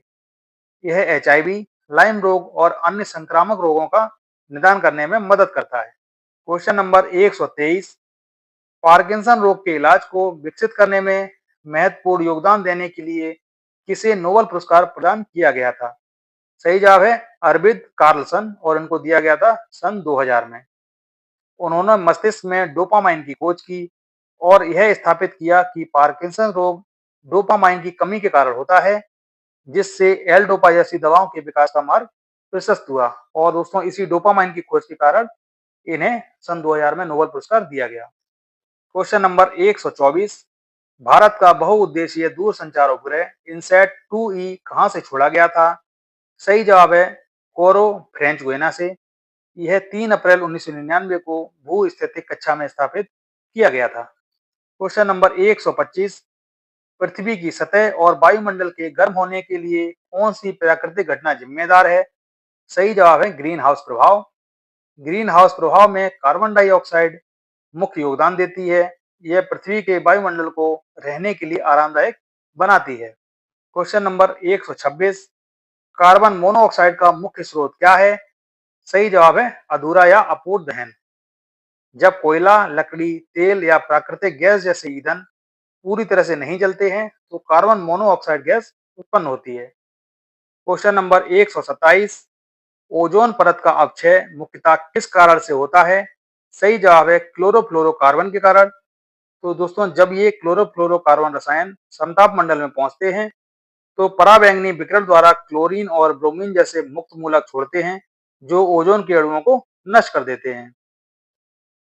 क्वेश्चन नंबर 128, ऑटोमोबाइल वाहनों द्वारा निष्कासित मुख्य नुकसानदेह गैस कौन सी है जिससे वायु प्रदूषण होता है? सही जवाब है carbon monoxide. Carbon monoxide gas बिना रंग और गंध के होती है और रक्त में हीमोग्लोबिन से जुड़कर ऑक्सीजन परिवहन को रोक देती है। क्वेश्चन नंबर 129, जल की स्थायी कठोरता किस कारण से होती है? सही जवाब है कैल्शियम क्लोराइड के कारण। जल में स्थायी कठोरता कैल्शियम और मैग्नीशियम के सल्फेट, क्लोराइड, नाइट्रेट आदि लवणों के घुले होने के कारण होती है। क्वेश्चन नंबर 130, जिंक फॉस्फाइड जिसका सूत्र होता है Zn3P2 का उपयोग आमतौर पर किसके लिए किया जाता है? सही जवाब है कृंतकनाशक के रूप में होता है। यह विशेष रूप से चूहों और अन्य छोटे कृंतकों को मारने के लिए उपयोग किया जाता है।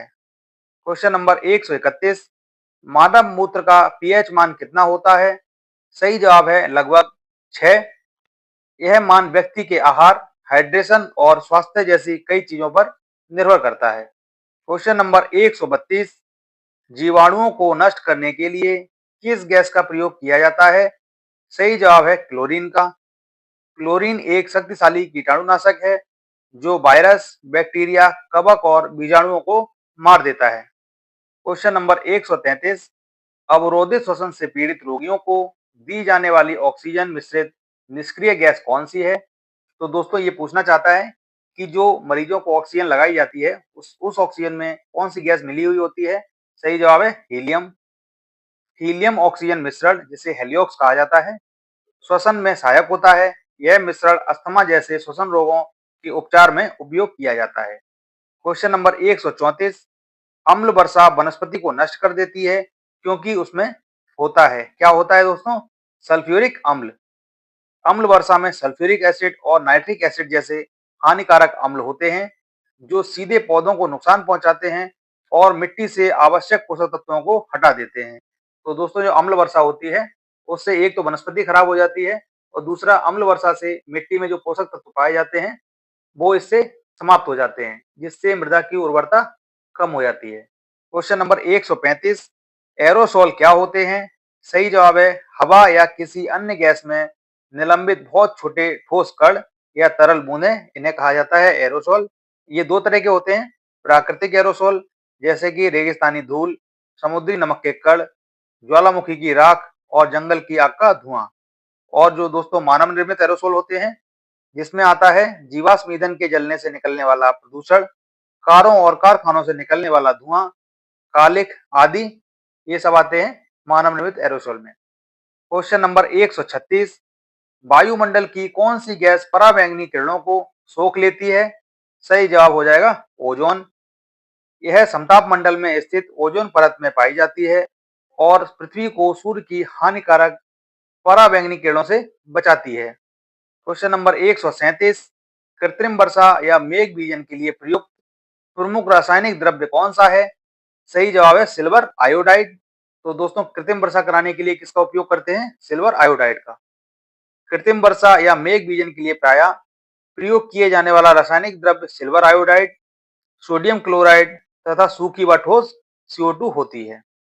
क्वेश्चन नंबर 138, हरे फलों को कृत्रिम रूप से पकाने के लिए प्रयुक्त गैस कौन सी है? सही जवाब है एथिलीन गैस, जिसका फॉर्मूला होता है C2H4। कृत्रिम रूप से फलों को पकाने के लिए कैल्शियम कार्बाइड का भी उपयोग किया जाता है। कैल्शियम कार्बाइड एसिटिलीन गैस को उत्पन्न करता है और ये जो एसिटिलीन गैस होती है, यह भी वही कार्य करती है जो एथिलीन गैस करती है। क्वेश्चन नंबर 139, ओजोन का ह्रास करने वाला पीड़कनाशी कौन सा है? सही जवाब है मेथिल ब्रोमाइड। मिथाइल ब्रोमाइड मिट्टी और फसलों को धूमीकृत करने के लिए उपयोग किया जाता है। ब्रोमीन ओजोन परत को नष्ट करने की उच्च क्षमता रखता है। क्वेश्चन नंबर 140, वे दो तत्व कौन से हैं जिनसे बहुत अधिक यौगिक तैयार किए जा सकते हैं? सही जवाब है कार्बन और हाइड्रोजन। कार्बन और हाइड्रोजन असीमित यौगिकों का निर्माण कर सकते हैं। क्वेश्चन नंबर 141, कपड़ों से स्याही और जंग के धब्बे मिटाने के लिए प्रयुक्त पदार्थ कौन सा है? सही जवाब है ऑक्जेलिक अम्ल। यह जंग के दाग को घुलनशील यौगिकों में बदलकर हटाता है और स्याही के धब्बों पर भी असरदार है। क्वेश्चन नंबर 142, उच्चतम आयनन ऊर्जा वाला तत्व कौन सा है? सही जवाब है हीलियम। हीलियम की बाहरी इलेक्ट्रॉन शेल पूर्ण होने के कारण आयनन ऊर्जा सबसे अधिक है। हीलियम के बाद नाइट्रोजन और फ्लोरीन जैसे तत्वों में भी उच्च आयनन ऊर्जा होती है। क्वेश्चन नंबर 143, ब्लैक होल क्या है? अंतरिक्ष में एक ऐसा क्षेत्र जहां गुरुत्वाकर्षण इतना प्रबल होता है कि प्रकाश भी इससे बाहर नहीं निकल पाता। ब्लैक होल तब बनता है जब कोई विशाल तारा मर जाता है और उसका सारा द्रव्यमान एक बहुत छोटे स्थान में सिमट जाता है। क्वेश्चन नंबर 144, कोका कोला का खट्टा स्वाद किस कारण होता है? सही जवाब है फॉस्फोरिक एसिड के कारण। कोका कोला में कार्बोनिक एसिड भी होता है जो कार्बोनेशन से बनता है और यह भी पेय की अम्लता में योगदान देता है, लेकिन खट्टा स्वाद मुख्य रूप से फॉस्फोरिक एसिड के कारण होता है। क्वेश्चन नंबर 145, रेशम किससे उत्पन्न होता है? सही जवाब है रेशम के कीड़े के लार्वा से। रेशम मुख्य रूप से रेशम के कीड़ों द्वारा उत्पन्न होता है जो अपने लार्वा की अवस्था में एक विशेष प्रकार के प्रोटीन से कोकून बनाते हैं। ये कोकून उबाले जाते हैं और रेशम के धागे इससे निकाले जाते हैं, जिससे आगे वस्त्र निर्माण किया जाता है।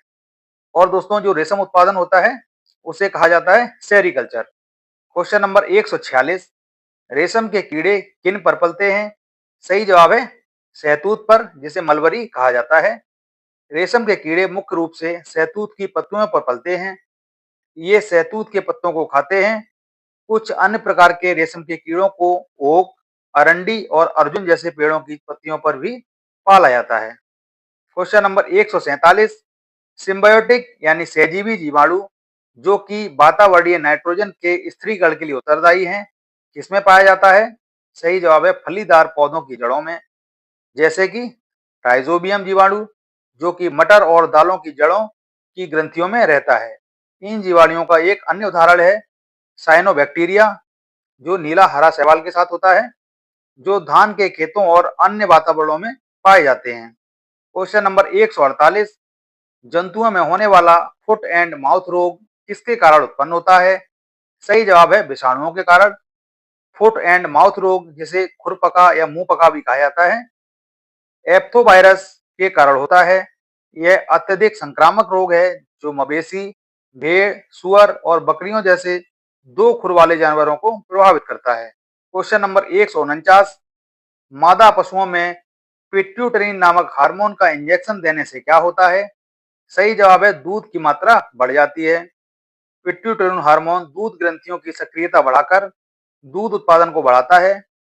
यह हार्मोन पशुओं के हाइपोथैलेमस में निर्मित होता है और पिट्यूटरी ग्रंथि द्वारा स्रावित होता है। क्वेश्चन नंबर 150, मादा पशुओं में बच्चे पैदा होते समय कौन सा हार्मोन अधिक सक्रिय होता है?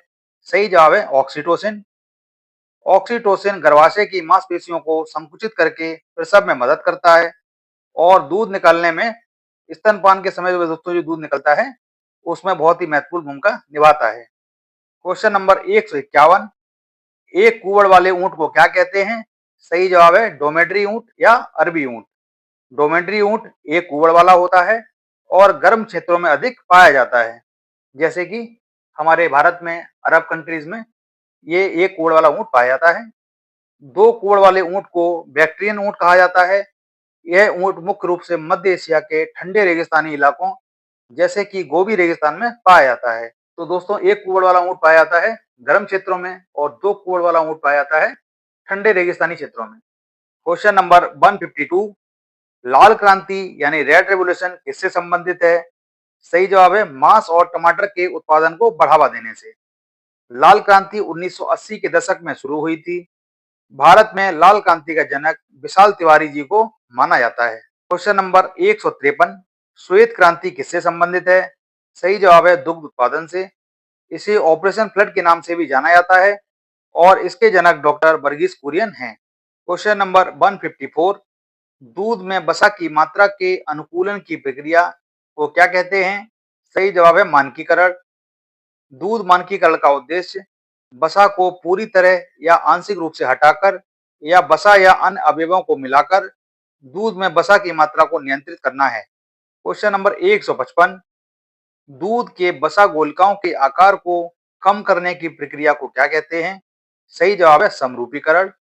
यह एक यांत्रिक प्रक्रिया है जिसमें उच्च दबाव का उपयोग करके वसा की गोलियों को छोटे टुकड़ों में तोड़ दिया जाता है, जिससे वे दूध में समान रूप से वितरित हो जाती हैं और क्रीम अलग नहीं होती है।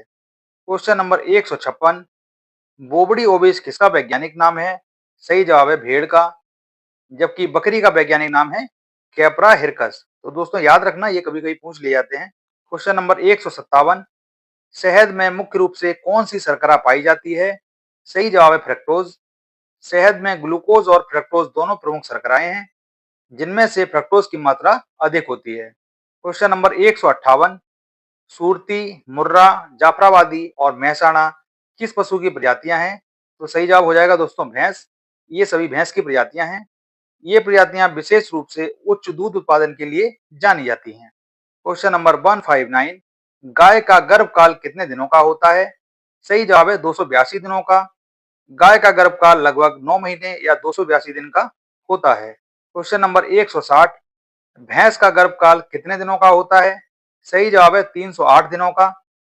भैंस का गर्भकाल लगभग 10 महीने या 308 दिन का होता है। तो दोस्तों याद रखना गाय का गर्भकाल कम होता है और भैंस का गर्भकाल ज्यादा होता है। क्वेश्चन नंबर 161, भेड़ का गर्भकाल कितने दिनों का होता है? सही जवाब है 150 दिन। भेड़ का गर्भकाल लगभग 5 महीने या 150 दिन का होता है। क्वेश्चन नंबर 162, स्ट्रिप कप परीक्षण किस रोग से संबंधित है? सही जवाब हो जाएगा थनैला, इसे थन का संक्रमण भी कहते हैं। यह परीक्षण दुग्ध पशुओं में थनैला रोग की पहचान के लिए किया जाता है। क्वेश्चन नंबर 163, शहद का पीएच मान लगभग कितना होता है? सही जवाब है 3.4 से लेकर 6.1 तक। इसका औसत मान 3.9 होता है। किसी भी शहद की अम्लीयता का सीधा संबंध उसे बनाने वाले पुष्प स्रोतों से होता है। तो दोस्तों जो अलग अलग तरह के पुष्प होते हैं उनसे जो शहद प्राप्त होता है उसमें अम्ल की मात्रा भी अलग अलग होती है। क्वेश्चन नंबर 164, पशुओं में होने वाला अफरा रोग का कारण क्या है? पशुओं में अफरा रोग का मुख्य कारण अधिक मात्रा में गीला और दलदली चारा खाना है, जिससे पेट में गैस जिसे CO2 या अमोनिया बन जाती है। इसके अन्य कारणों में बासी या दूषित चारा, अधिक मात्रा में अनाज या गेहूं का आटा खाना और व्यायाम के बाद तुरंत ठंडा पानी पिलाना शामिल है। क्वेश्चन नंबर 165, पशुओं में मिल्क फीवर या हाइपोकैल्सीमिया की बीमारी किसकी कमी के कारण होती है? सही जवाब है कैल्शियम की कमी के कारण। यह बीमारी अक्सर ब्याने के बाद, खासकर जब दूध उत्पादन बहुत अधिक होता है, तब होती है, क्योंकि दूध उत्पादन के लिए शरीर से बहुत अधिक कैल्शियम की आवश्यकता होती है। तो दोस्तों, कैल्शियम की कमी के कारण पशुओं में मिल्क फीवर की बीमारी हो जाती है। क्वेश्चन नंबर 166, बर्ड फ्लू क्या होता है? सही जवाब है एक वायरल रोग। मुख्य रूप से जंगली पक्षियों में फैलता है। पक्षियों से यह घरेलू मुर्गियों में फैलता है, लेकिन दुर्लभ मामलों में यह इंसानों को भी संक्रमित कर सकता है। क्वेश्चन नंबर 167, किस रोग का पोल्ट्री उद्योग पर बहुत गंभीर असर पड़ता है? सही जवाब है बर्ड फ्लू का, जिसे हम एवियन इन्फ्लुएंजा के नाम से भी जानते हैं। पोल्ट्री उद्योग पर बर्ड फ्लू, रानीखेत रोग और कॉक्सीडियोसिस जैसी बीमारियों का बहुत गंभीर असर पड़ता है। क्वेश्चन नंबर 168, रानीखेत रोग किससे संबंधित है? तो दोस्तों, ये संबंधित है मुर्गियों से। रानीखेत रोग विशेष रूप से मुर्गियों में पाया जाता है। पक्षियों के श्वसन तंत्रिका और पाचन तंत्र पर हमला करता है, जिससे उनमें गंभीर बीमारी और मृत्यु हो सकती है। क्वेश्चन नंबर 169, नीली जीव रोग मुख्यतः किसमें पाया जाता है? सही जवाब है भेड़ और बकरियों में। यह रोग मच्छरों के द्वारा फैलता है और एक जानवर से दूसरे जानवर में सीधे संक्रामक नहीं है। क्वेश्चन नंबर 170, भारत की मवेशी रोग निगरानी एवं पूर्वानुमान प्रणाली का नाम क्या है? सही जवाब है जैव सुरक्षा लैब या कैटल मॉनिटरिंग लेबोरेटरी। बेंगलुरु में स्थित एक जैव सुरक्षा प्रयोगशाला है। यह प्रणाली मवेशियों की बीमारियों पर निगरानी और पूर्वानुमान के लिए काम करती है। क्वेश्चन नंबर 171, प्राकृतिक रेशम की कितनी मुख्य किस्में हैं? सही जवाब है 4। प्राकृतिक रेशम की 4 मुख्य किस्में हैं: शहतूत रेशम, तसर रेशम, मूंगा रेशम और एरी रेशम। क्वेश्चन नंबर 172, किसकी उपस्थिति के कारण दूध में मिठास आ जाती है? सही जवाब है लैक्टोज के कारण। लैक्टोज दूध में प्राकृतिक शर्करा है जो मिठास प्रदान करती है। यह एक बड़ा चीनी अणु है जो ग्लूकोज और गैलेक्टोज नामक दो छोटे चीनी अणुओं से बना होता है। तो दोस्तों, कभी कभी ये पूछ लिया जाता है कि लैक्टोज किससे बनता है? तो ये बनता है ग्लूकोज और गैलेक्टोज से मिलकर। क्वेश्चन नंबर 173, घी में वसा की मात्रा कितनी होती है? सही जवाब है 99%। घी मुख्यतः वसा से बना होता है और इसमें जल की मात्रा बहुत कम होती है। घी का पीला रंग उसमें मौजूद बीटा कैरोटीन नामक वर्णक के कारण होता है। क्वेश्चन नंबर 174, किसकी उपस्थिति के कारण देसी घी में एक विशेष प्रकार की सुगंध पाई जाती है? सही जवाब है डाई एसिटिल के कारण।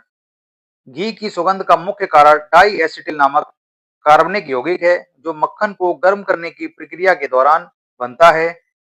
अन्य यौगिक जैसे लैक्टोज और मिथाइल कीटोन्स भी इसमें योगदान करते हैं। क्वेश्चन नंबर 175, खीस या कोलोस्ट्रम क्या है? खीस या कोलोस्ट्रम एक गाढ़ा पीला दूध होता है जो गाय या भैंस जैसे स्तनधारी जानवरों के बच्चा देने के बाद पहले 24 से 72 घंटों के भीतर निकलता है। यह सामान्य दूध की तुलना में पोषक तत्वों से भरपूर होता है और इसमें एंटीबॉडी यानी प्रतिरक्षक, प्रोटीन, विटामिन और खनिज भरपूर मात्रा में होते हैं, जो नवजात शिशु के लिए अत्यंत ही महत्वपूर्ण है। क्वेश्चन नंबर 176, दूध की तुलना में खीस का अधिक पीला होने का क्या कारण है? सही जवाब है कैरोटीन की अधिकता। खीस में बीटा कैरोटीन अधिक होने के कारण इसका रंग हल्का पीला होता है। क्वेश्चन नंबर 177, पशुओं की उम्र का पता कैसे लगाया जाता है? सही जवाब है दांतों, सींगों और खुरों को देखकर। दांतों के प्रकार, संख्या और घिसाव से सटीक उम्र का पता लगाया जा सकता है, जबकि सींगों पर बने छल्लों की संख्या और खुरों की बनावट से अनुमानित उम्र का पता चलता है। तो दोस्तों, आपने देखा होगा जो पशु मेला वगैरह लगते हैं या जो पशुओं को खरीदने के लिए आते हैं, वो जानवरों के दांत देखते हैं। उससे वो ये आइडिया लगाते हैं कि ये पशु कितना पुराना है, इसकी उम्र कितनी है। क्वेश्चन नंबर 178, पशुओं को सींग रहित क्यों रखा जाता है? सींगों से दूसरे पशुओं और पशुपालकों को चोट लगने का खतरा रहता है। खलिहानों और बाड़ों में जानवरों को नियंत्रित करना आसान हो जाता है। सींगों को निकालने से चोट लगने सींगों के टूटने या हॉर्न कैंसर जैसी समस्याओं से बचा जा सकता है। इसलिए दोस्तों पशुओं को सींग रहित रखा जाता है। ज्यादातर वे पशु पाले जाते हैं जिनके सींग या तो नहीं होते हैं या उनके सींग फिर काट दिए जाते हैं। क्वेश्चन नंबर 179, बर्डिजो कैस्ट्रेटर नामक यंत्र का प्रयोग किस कार्य में होता है? सही जवाब है बधियाकरण के लिए। यह यंत्र मवेशियों के प्रजनन नियंत्रण के लिए प्रयोग किया जाता है। क्वेश्चन नंबर 180, कृत्रिम गर्भाधान के लिए बैल के वीर्य यानी सीमन को किसमें सुरक्षित रखा जाता है? सही जवाब है द्रव नाइट्रोजन में। द्रव नाइट्रोजन में वीर्य को लंबी अवधि तक सुरक्षित भंडारण संभव है। क्वेश्चन नंबर 181, भारतीय पशु चिकित्सा अनुसंधान संस्थान IVRI कहाँ स्थित है? सही जवाब है उत्तर प्रदेश के बरेली जिले में। यह पशु चिकित्सा और संबंधित क्षेत्रों में अनुसंधान, शिक्षा और विकास के लिए एक प्रमुख संस्थान है। क्वेश्चन नंबर 182, एल्यूमिनियम किस खनिज से प्राप्त की जाती है? सही जवाब है बॉक्साइट से। बॉक्साइट एक अपसादी चट्टान है जिसमें एल्यूमिनियम हाइड्रोक्साइड खनिज जैसे कि गिब्साइट, बोहेमाइट और डायस्पोर होते हैं। क्वेश्चन नंबर 183, राष्ट्रीय दुग्ध शोध संस्थान कहाँ स्थित है? सही जवाब है हरियाणा के करनाल में। यह भारतीय कृषि अनुसंधान परिषद यानी ICAR के तत्वाधान में काम करने वाला एक प्रमुख डेयरी अनुसंधान संस्थान है। क्वेश्चन नंबर 184, भारत में सबसे ज्यादा दूध उत्पादक राज्य कौन सा है? सही जवाब है उत्तर प्रदेश। उत्तर प्रदेश भारत के दूध का लगभग 17% उत्पादन करता है। इसके बाद राजस्थान, मध्य प्रदेश, गुजरात और महाराष्ट्र का स्थान आता है। क्वेश्चन नंबर 185, प्रति व्यक्ति प्रतिदिन दूध की उपलब्धता कितनी होनी चाहिए? सही जवाब है 322 ग्राम, जो कि अंतर्राष्ट्रीय मानकों के अनुसार है। भारत में 2023-24 में प्रति व्यक्ति प्रतिदिन दूध की उपलब्धता 471 ग्राम से अधिक थी, जो विश्व औसत से काफी ज्यादा है। क्वेश्चन नंबर 186, किस भारतीय राज्य में प्रति व्यक्ति प्रतिदिन दूध उपलब्धता सर्वाधिक है? सही जवाब है पंजाब में। पंजाब में प्रति व्यक्ति प्रतिदिन दूध उपलब्धता सर्वाधिक है, जो कि 1271 ग्राम के करीब है, जबकि राजस्थान में 1171 ग्राम के साथ दूसरे स्थान पर है। क्वेश्चन नंबर 187, दूध से दही किस प्रक्रिया से बनता है? सही जवाब है किण्वन या फर्मेंटेशन। लैक्टोबैसिलस जीवाणुओं की मदद से इस प्रक्रिया में दूध में मौजूद लैक्टोज शर्करा का किण्वन होकर लैक्टिक अम्ल बनता है, जिससे दूध गाढ़ा हो जाता है और उसका स्वाद खट्टा हो जाता है। तो दोस्तों याद रखना, इसमें जो बैक्टीरिया होता है वो कौन सा होता है? लैक्टोबैसिलस। और इसमें बनता क्या है? किण्वन के द्वारा इसमें लैक्टिक अम्ल बनता है, जिसके कारण दूध गाढ़ा हो जाता है और इसमें खट्टापन आ जाता है। क्वेश्चन नंबर 188, दूध का पाश्चुरीकरण करने से क्या होता है? सही जवाब है दूध के हानिकारक जीवाणु मर जाते हैं। तो दोस्तों पाश्चुरीकरण क्यों किया जाता है? क्योंकि जो कच्चा दूध होता है उसमें कई सारे हानिकारक कीटाणु होते हैं और उन्हीं कीटाणुओं को खत्म करने के लिए दूध का पाश्चुराइजेशन किया जाता है। पाश्चुरीकरण दो तरह से होता है। एक होता है उच्च तापमान अल्पावधि पाश्चुरीकरण, जिसे HTST बोलते हैं। इसमें दूध को कम से कम 72 डिग्री सेंटीग्रेड तक 15 सेकंड के लिए गर्म किया जाता है। और दूसरा होता है निम्न तापमान दीर्घावधि पाश्चुरीकरण, जिसे कहते हैं LTLT। इसमें 63 डिग्री सेंटीग्रेड तक 30 मिनट तक दूध को गर्म किया जाता है। क्वेश्चन नंबर 189, दूध का घनत्व किस यंत्र से ज्ञात किया जाता है? सही जवाब है लैक्टोमीटर से। लैक्टोमीटर से दूध की शुद्धता और घनत्व पता लगाया जाता है। तो आजकल दोस्तों आपने देखा होगा जितनी भी डेयरी होती हैं सभी जगह ये लैक्टोमीटर होता है, जो दूध में डालकर या फिर ऐसी मशीन आ गई है अब जिसमें दूध की थोड़ी मात्रा डाली जाती है और वो डिजिटल रूप से बता देते हैं कि इस दूध में वसा यानी फैट की मात्रा कितनी है। क्वेश्चन नंबर 190, दूध को संतुलित आहार क्यों नहीं माना जाता है? सही जवाब है क्योंकि इसमें विटामिन सी, आयरन और फाइबर की कमी होती है। दोस्तों दूध में calcium, protein, vitamin B12, vitamin D, potassium और फास्फोरस जैसे कई पोषक तत्व होते हैं, जिससे ये हड्डियों को मजबूत बनाने, मांसपेशियों के कार्य को बेहतर बनाने और ऊर्जा प्रदान करने में मदद करता है। तो दोस्तों दूध में ये सारी चीजें पाई जाती हैं, लेकिन इसमें विटामिन सी, आयरन और फाइबर नहीं पाया जाता और इसी कारण से दूध को एक संतुलित आहार नहीं माना जाता है। क्वेश्चन नंबर 191, किसके दूध में वसा की सर्वाधिक मात्रा पाई जाती है? सही जवाब है भैंस के दूध में। भैंस के दूध में गाय की तुलना में दोगुनी अधिक वसा होती है। तो दोस्तों इसलिए देखना गाय का दूध सस्ता आता है और भैंस का दूध महंगा होता है। क्वेश्चन नंबर 192, एपीकल्चर किससे संबंधित है? सही जवाब है मधुमक्खी पालन से। एपीकल्चर मधुमक्खियों के पालन और शहद उत्पादन से संबंधित है। क्वेश्चन नंबर 193, चमगादड़ अंधेरे में भी उड़ सकते हैं क्योंकि उन्हें सहायता प्राप्त होती है किससे? अल्ट्रासोनिक वेव से। तो दोस्तों जो चमगादड़ होते हैं वो एक खास किस्म की आवाज निकालते हैं जो कि अल्ट्रासोनिक साउंड होता है, और जब ये साउंड किसी चीज से टकराकर लौटकर वापस उनके पास आता है तो उससे उन्हें किसी वस्तु की स्थिति और दूरी का अनुमान लगता है। ये अल्ट्रासोनिक आवाज का उपयोग कर स्थान का पता लगाते हैं। क्वेश्चन नंबर 194, दूध में कौन कौन से प्रोटीन पाए जाते हैं? तो दोस्तों दूध में दो तरह के प्रोटीन होते हैं, एक है कैसीन और दूसरा है वे प्रोटीन। इनके अतिरिक्त दूध में लैक्टोल्ब्यूमिन, लैक्टोग्लूबिन और लैक्टोफेरिन जैसे अन्य प्रोटीन भी मौजूद होते हैं, लेकिन दोस्तों जो सबसे अधिक मात्रा होती है वो इन्हीं दो प्रोटीन की होती है। क्वेश्चन नंबर 195, सबसे ज्यादा प्रोटीन किसके दूध में पाया जाता है? सही जवाब है भेड़ के दूध में। भेड़ के दूध में सबसे ज्यादा प्रोटीन होता है।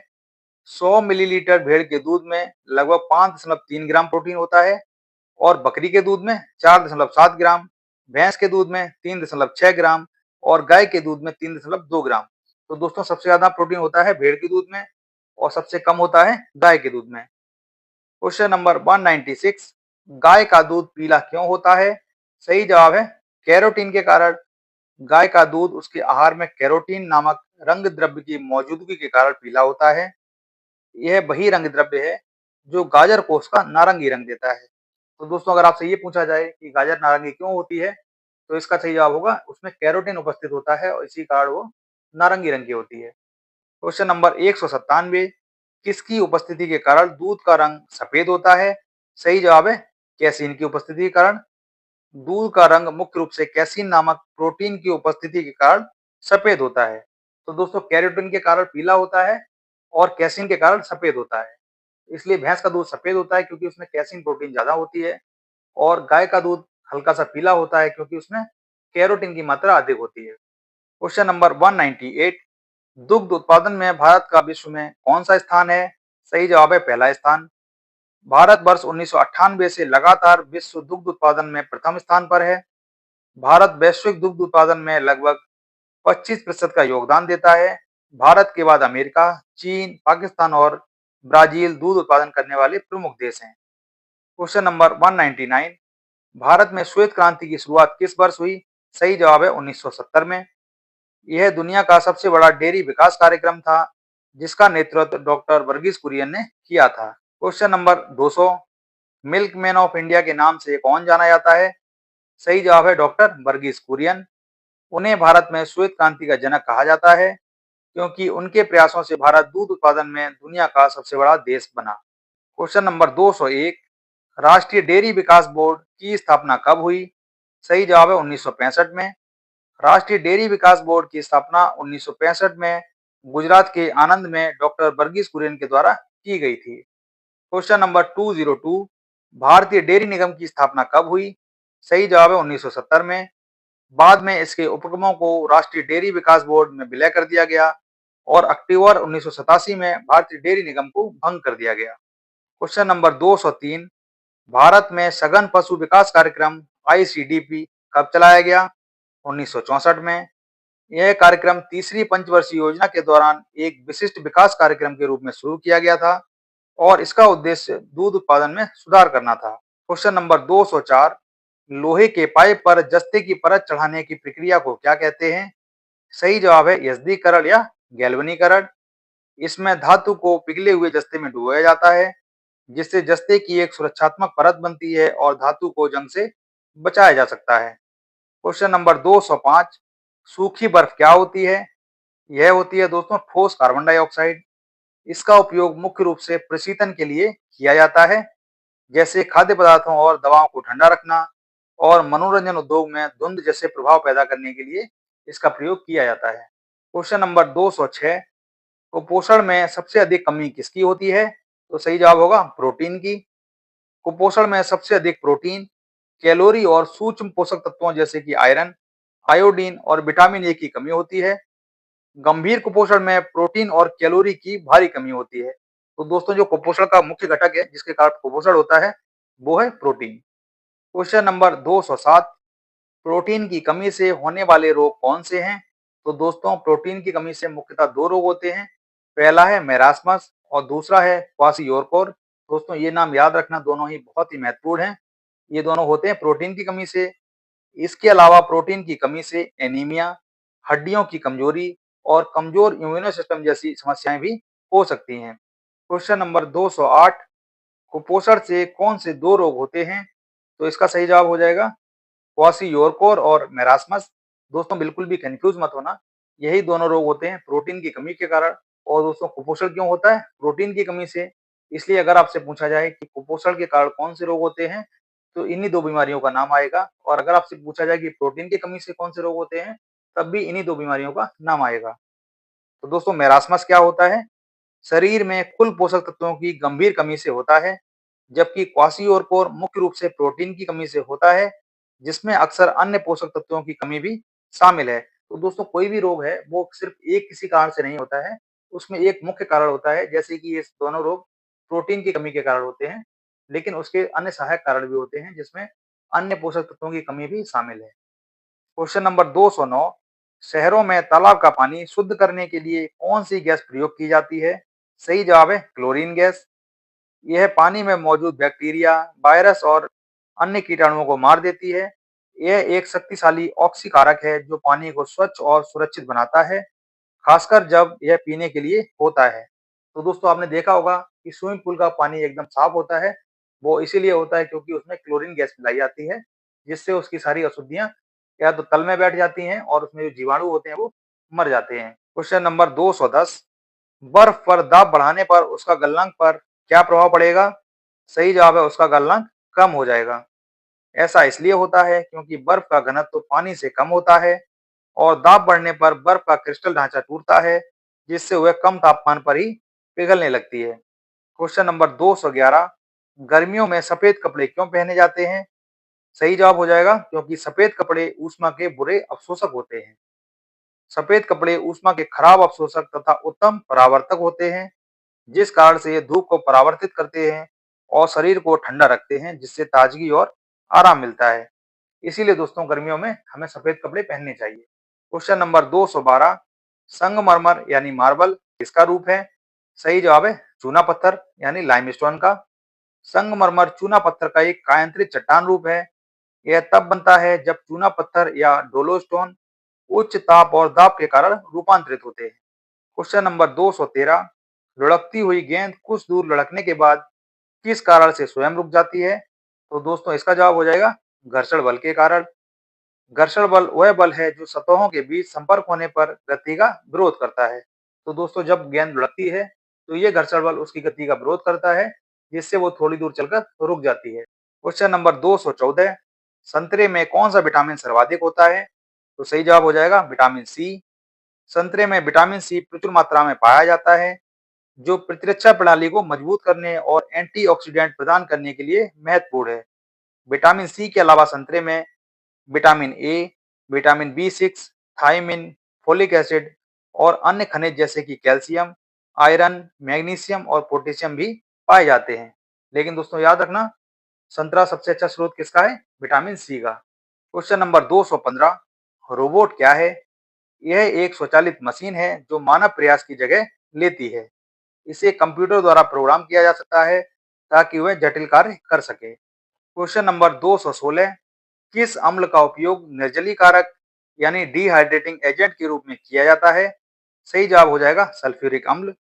सल्फ्यूरिक अम्ल यानी H2SO4 और फॉस्फोरिक अम्ल यानी H3PO4 जैसे अम्लों का उपयोग निर्जलीकारक के रूप में किया जाता है। इन अम्लों में जल के प्रति प्रबल आकर्षण होता है, जिसके कारण वे अन्य पदार्थों से जल को अवशोषित कर लेते हैं। क्वेश्चन नंबर 217, नेत्र के लेंस में फोकस दूरी किसके द्वारा सही रखी जाती है?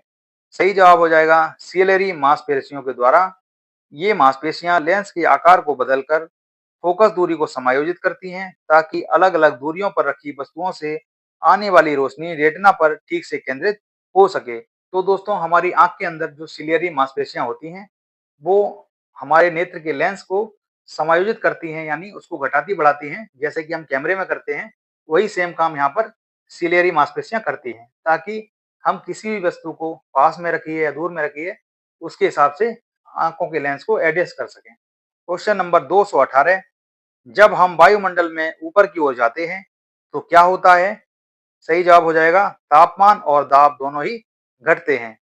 इसका कारण यह है कि ऊंचाई के साथ हवा का घनत्व कम हो जाता है, जिससे हमारे ऊपर हवा का भार और दाब दोनों घट जाते हैं। तो दोस्तों ये कहां तक होता है? क्षोभ मंडल तक। क्षोभ मंडल के ऊपर आता है समताप मंडल, जहां पर तापमान तो समान रहता है लेकिन दाब वहां पर भी कम होता जाता है। क्वेश्चन नंबर 219, बिल्ली को रात में अधिक दिखाई देता है, क्यों?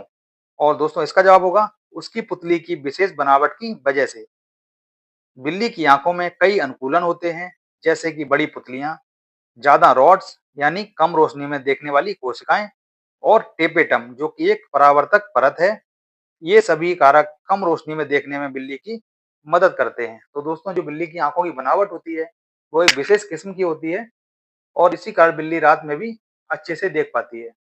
क्वेश्चन नंबर 220, एक ही ताप एवं दाब पर समान आयतन वाली गैसों में अणुओं की संख्या समान होती है, यह नियम कौन सा है? तो सही जवाब हो जाएगा यह नियम है एवोगाद्रो का नियम। एवोगाद्रो के नियम के उदाहरणों में गुब्बारा फुलाना, सांस लेना और छोड़ना, टायर के पिचकने जैसी दैनिक क्रियाएं शामिल हैं। क्वेश्चन नंबर 221, कौन सा प्राणी अपने शरीर में जल का संग्रह कर लेता है? सही जवाब हो जाएगा ऊंट। तो दोस्तों एक चीज याद रखना, ऊंट जो पानी का संग्रहण करते हैं वो अपने कुवड़ में नहीं करते हैं। कुवड़ में सिर्फ संग्रहित होता है वसा यानी कि फैट, जिससे उन्हें ऊर्जा मिलती है। और जो पानी संग्रहित होता है वो कहाँ होता है? रक्त प्रवाह में यानी ब्लड स्ट्रीम में पानी को जमा करते हैं, और जब इन्हें जरूरत पड़ती है, ऊर्जा की जरूरत होती है, तो वो कुवड़ से लेते हैं। और जब पानी की जरूरत होती है तो वो अपने रक्त प्रवाह यानी जहां पर उनका ब्लड सेल्स होती हैं उनके अंदर पानी जमा होता है और वहीं से उनको पानी प्राप्त हो जाता है। क्वेश्चन नंबर 222, मछलियां किस वर्ग में आती हैं? सही जवाब हो जाएगा मत्स्य वर्ग में। मछलियां कशेरुकी संघ के अंतर्गत आती हैं। पारंपरिक वर्गीकरण में इन्हें अक्सर मत्स्य वर्ग में वर्गीकृत किया जाता था, लेकिन आधुनिक वर्गीकरण में इन्हें 3 जीवित वर्गों में विभाजित किया गया है: जबड़े रहित मछलियां, हड्डीदार मछलियां और उपास्थिति युक्त मछलियां। तो दोस्तों अभी नए नए तरह की खोज होती रहती है और वर्गीकरण भी चेंज होते रहते हैं। तो जो नया वर्गीकरण है उसमें इन्हें 3 तरीके से विभाजित किया गया है। क्वेश्चन नंबर 223, सिल्वर कार्प किसकी किस्म है? सही जवाब है यह है एक मछली। यह मीठे पानी की मछली की एक विशेष प्रजाति है। यह पानी से फाइटोप्लांक्टन यानी सूक्ष्म शैवाल को छानकर खाती है। इसे पानी से बाहर छलांग लगाने की अपनी आदत के लिए जाना जाता है। तो दोस्तों जब ये छलांग लगाती है एक जगह से दूसरी जगह के लिए, तो इसी को हम देखते हैं तो हम इसे उड़ने वाली मछली के नाम से जानते हैं। क्वेश्चन नंबर 224, नीली क्रांति यानी ब्लू रेवोल्यूशन किससे संबंधित है? सही जवाब है मछली उत्पादन से। इस क्रांति का उद्देश्य मत्स्य पालन के माध्यम से मछली उत्पादन, उत्पादकता और किसानों की आय में वृद्धि करना है।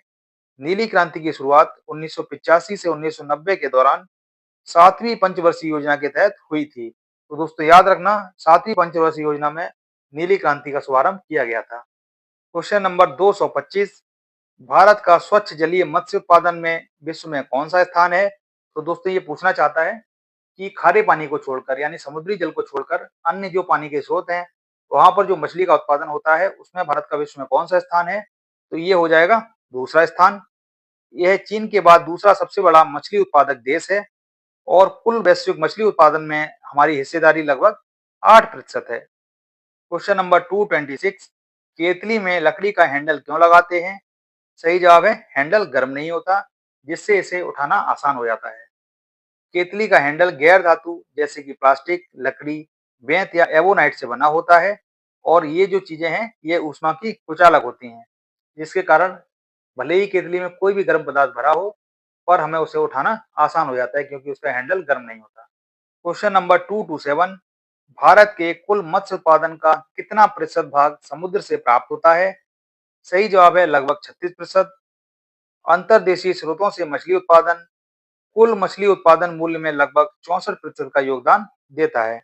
क्वेश्चन नंबर 228, पोटेशियम क्लोरेट यानी KClO3 को गर्म करने पर क्या होता है? सही जवाब हो जाएगा ऑक्सीजन गैस निकलती है।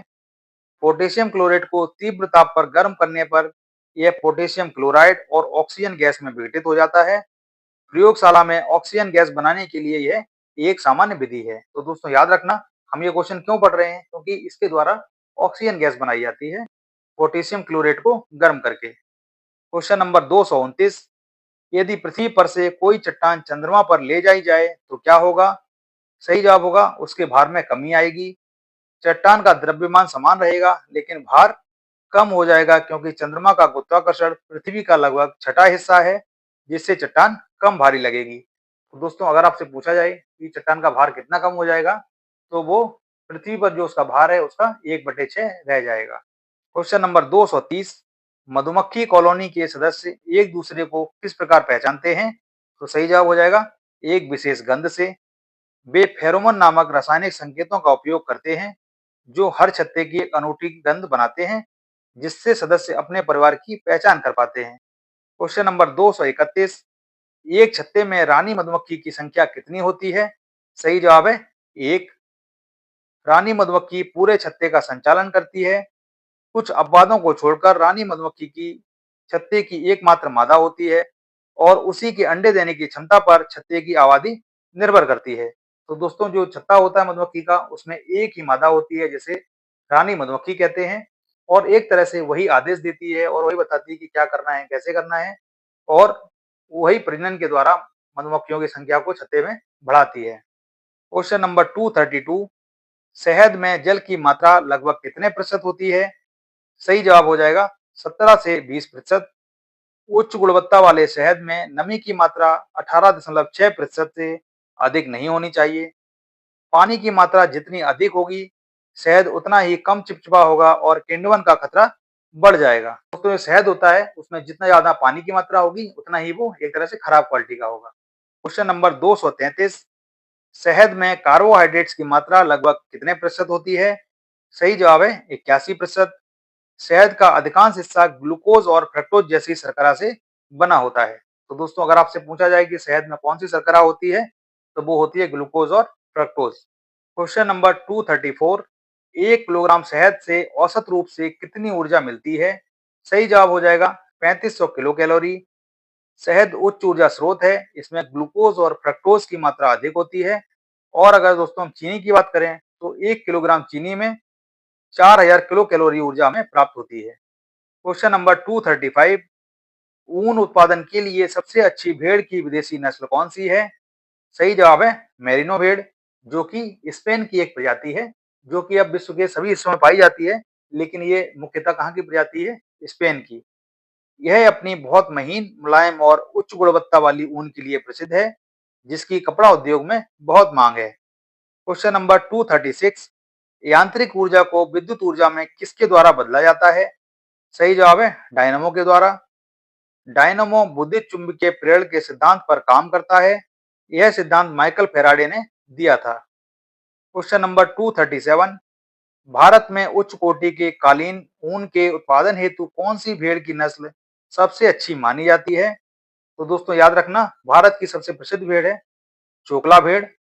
यह नागौर, बीकानेर और जयपुर के आसपास के इलाकों में पाई जाती है। चोकला भेड़ को भारत का मेरिनो या फिर छापर भेड़ या शेखावाटी भेड़ के नाम से भी जाना जाता है। तो दोस्तों ये भारत की सबसे अच्छी भेड़ मानी जाती है। क्वेश्चन नंबर 238, भेड़ से ऊन उतारने का सबसे उपयुक्त मौसम कौन सा होता है? सही जवाब होता है सर्दी के बाद। सर्दी के बाद ऊन अधिक लंबा और मुलायम होता है, जिसके कारण इसे भेड़ के शरीर से उतारना आसान हो जाता है। क्वेश्चन नंबर 239, अंडा उत्पादन में विश्व में अग्रणी स्थान किसका है? सही जवाब है चीन का। अंडा उत्पादन में विश्व में अग्रणी देश चीन है, जो दुनिया के कुल उत्पादन का लगभग 35% से 40% हिस्सा है। भारत अंडा उत्पादन में दूसरे स्थान पर है। क्वेश्चन नंबर 240, बल का एसआई मात्रक क्या है? सही जवाब है न्यूटन। किसी वस्तु पर लगने वाला शुद्ध बाह्य बल उसके द्रव्यमान और त्वरण के गुणनफल के बराबर होता है। इसे दर्शाया जाता है दोस्तों F=ma, जहां पर F बल है, m है द्रव्यमान और a है त्वरण। तो दोस्तों इसको आपने पढ़ा होगा और इसी को न्यूटन का गति का दूसरा नियम कहा जाता है। क्वेश्चन नंबर 241, असील मुर्गे का मूल स्थान कहाँ माना जाता है?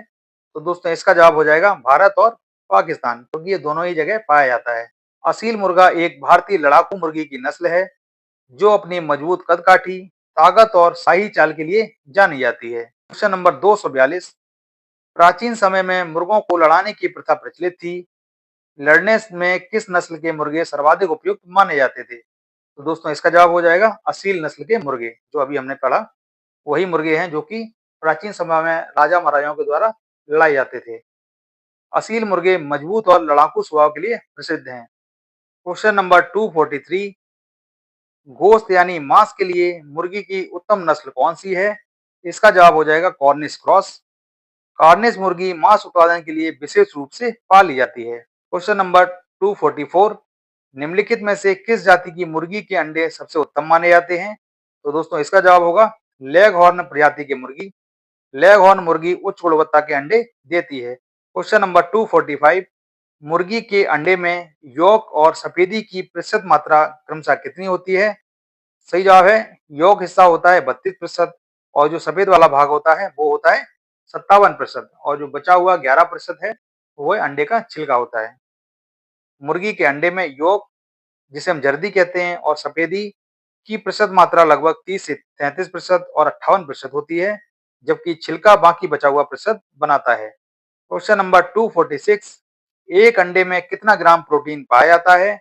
सही जवाब हो जाएगा 6 से 7 ग्राम, जो कि एक बड़े अंडे में पाया जाता है। अगर अंडे का साइज छोटा है तो उसमें प्रोटीन की मात्रा भी कम होगी। एक बड़े अंडे की जर्दी में लगभग 2.7 ग्राम प्रोटीन पाया जाता है। तो दोस्तों अंडे में टोटल प्रोटीन होता है 6 से 7 ग्राम, जिसमें से उसका पीला वाला भाग होता है उसमें 2.7 ग्राम प्रोटीन पाया जाता है। क्वेश्चन नंबर 247, ऊंट अपने कूबड़ का उपयोग किस कार्य के लिए करता है? तो सही जवाब हो जाएगा बसा के संग्रह के लिए। कूबड़ में बसा जमी रहती है जो ऊर्जा और पानी प्रदान करती है। क्वेश्चन नंबर 248, मुर्गी के भोजन में खनिज पदार्थों का होना क्यों आवश्यक है? क्योंकि अंड कवच के विकास के लिए ये बहुत जरूरी है। तो दोस्तों जो अंडा होता है उसका जो बाह्य कवच होता है उसका मजबूत होना जरूरी है और उसी के लिए मुर्गी को पोषक तत्वों की आवश्यकता होती है। क्वेश्चन नंबर 249, गर्मी में मकान को सफेद रंग से पुतवाना क्यों पसंद करते हैं? सही जवाब हो जाएगा सफेद रंग ऊष्मा का अच्छा परावर्तक होता है। तो दोस्तों ये उसी प्रकार का प्रश्न है जैसे हमने अभी थोड़ी देर पहले पढ़ा था कि हमें गर्मियों में सफेद कपड़े क्यों पहनने चाहिए। तो उसी तरह से इसका जवाब है क्योंकि सफेद रंग ऊष्मा का अच्छा परावर्तक होता है, जिससे मकान ठंडे रहते हैं और इसी कारण मकानों को सफेद या हल्के रंग से पुतवाना चाहिए। क्वेश्चन नंबर 250, विश्व में सर्वाधिक भेड़ें किस देश में पाई जाती हैं? सही जवाब हो जाएगा ऑस्ट्रेलिया। ऑस्ट्रेलिया में भेड़ पालन व्यापक रूप से होता है और यह ऊन उत्पादन के लिए एक प्रमुख देश है। तो दोस्तों हमने आज जनरल साइंस यानी सामान्य विज्ञान के इस वीडियो के पहले भाग में 250 अति महत्वपूर्ण प्रश्नों को देखा। और दोस्तों ये वो प्रश्न हैं जो कि अलग अलग परीक्षाओं में पूछे गए हैं। और दोस्तों ये जो स्टैटिक जीके होती है इसके प्रश्न हूबहू दूसरी परीक्षाओं में फिर से रिपीट होते हैं, क्योंकि इसमें अलग अलग तरह से प्रश्नों को फ्रेम करने की गुंजाइश बहुत ही कम होती है। इसलिए ये प्रश्न जैसे आज आए हैं वैसे भी आगे भी इनकी आने की संभावना होती है। तो दोस्तों ये आपकी सभी परीक्षाओं के लिए बहुत ही महत्वपूर्ण है। और दोस्तों ये पहला भाग था। अगले भाग में हम 250 प्रश्न और देखेंगे, जिसमें कि कोशिका, रक्त, ये जो महत्वपूर्ण टॉपिक इसमें नहीं शामिल किए गए हैं, अगले भाग में आपको ये देखने को मिल जाएंगे। अगर आपको दोस्तों वीडियो अच्छा लगा हो तो इस वीडियो को लाइक करें, अपने दोस्तों तक शेयर करें और दोस्तों अपने कमेंट करके हमें बताएं कि आपको वीडियो में क्या अच्छा लगा और अगर कोई कमी नजर आई हो तो वह भी हमें बताएं, ताकि अगले आने वाले वीडियो में हम उसमें सुधार कर सकें। और दोस्तों चैनल को जरूर सब्सक्राइब करें। मिलेंगे अपने सामान्य विज्ञान के दूसरे भाग के साथ, अगले 250 प्रश्नों को देखेंगे। तब तक के लिए दोस्तों जय हिंद, जय भारत।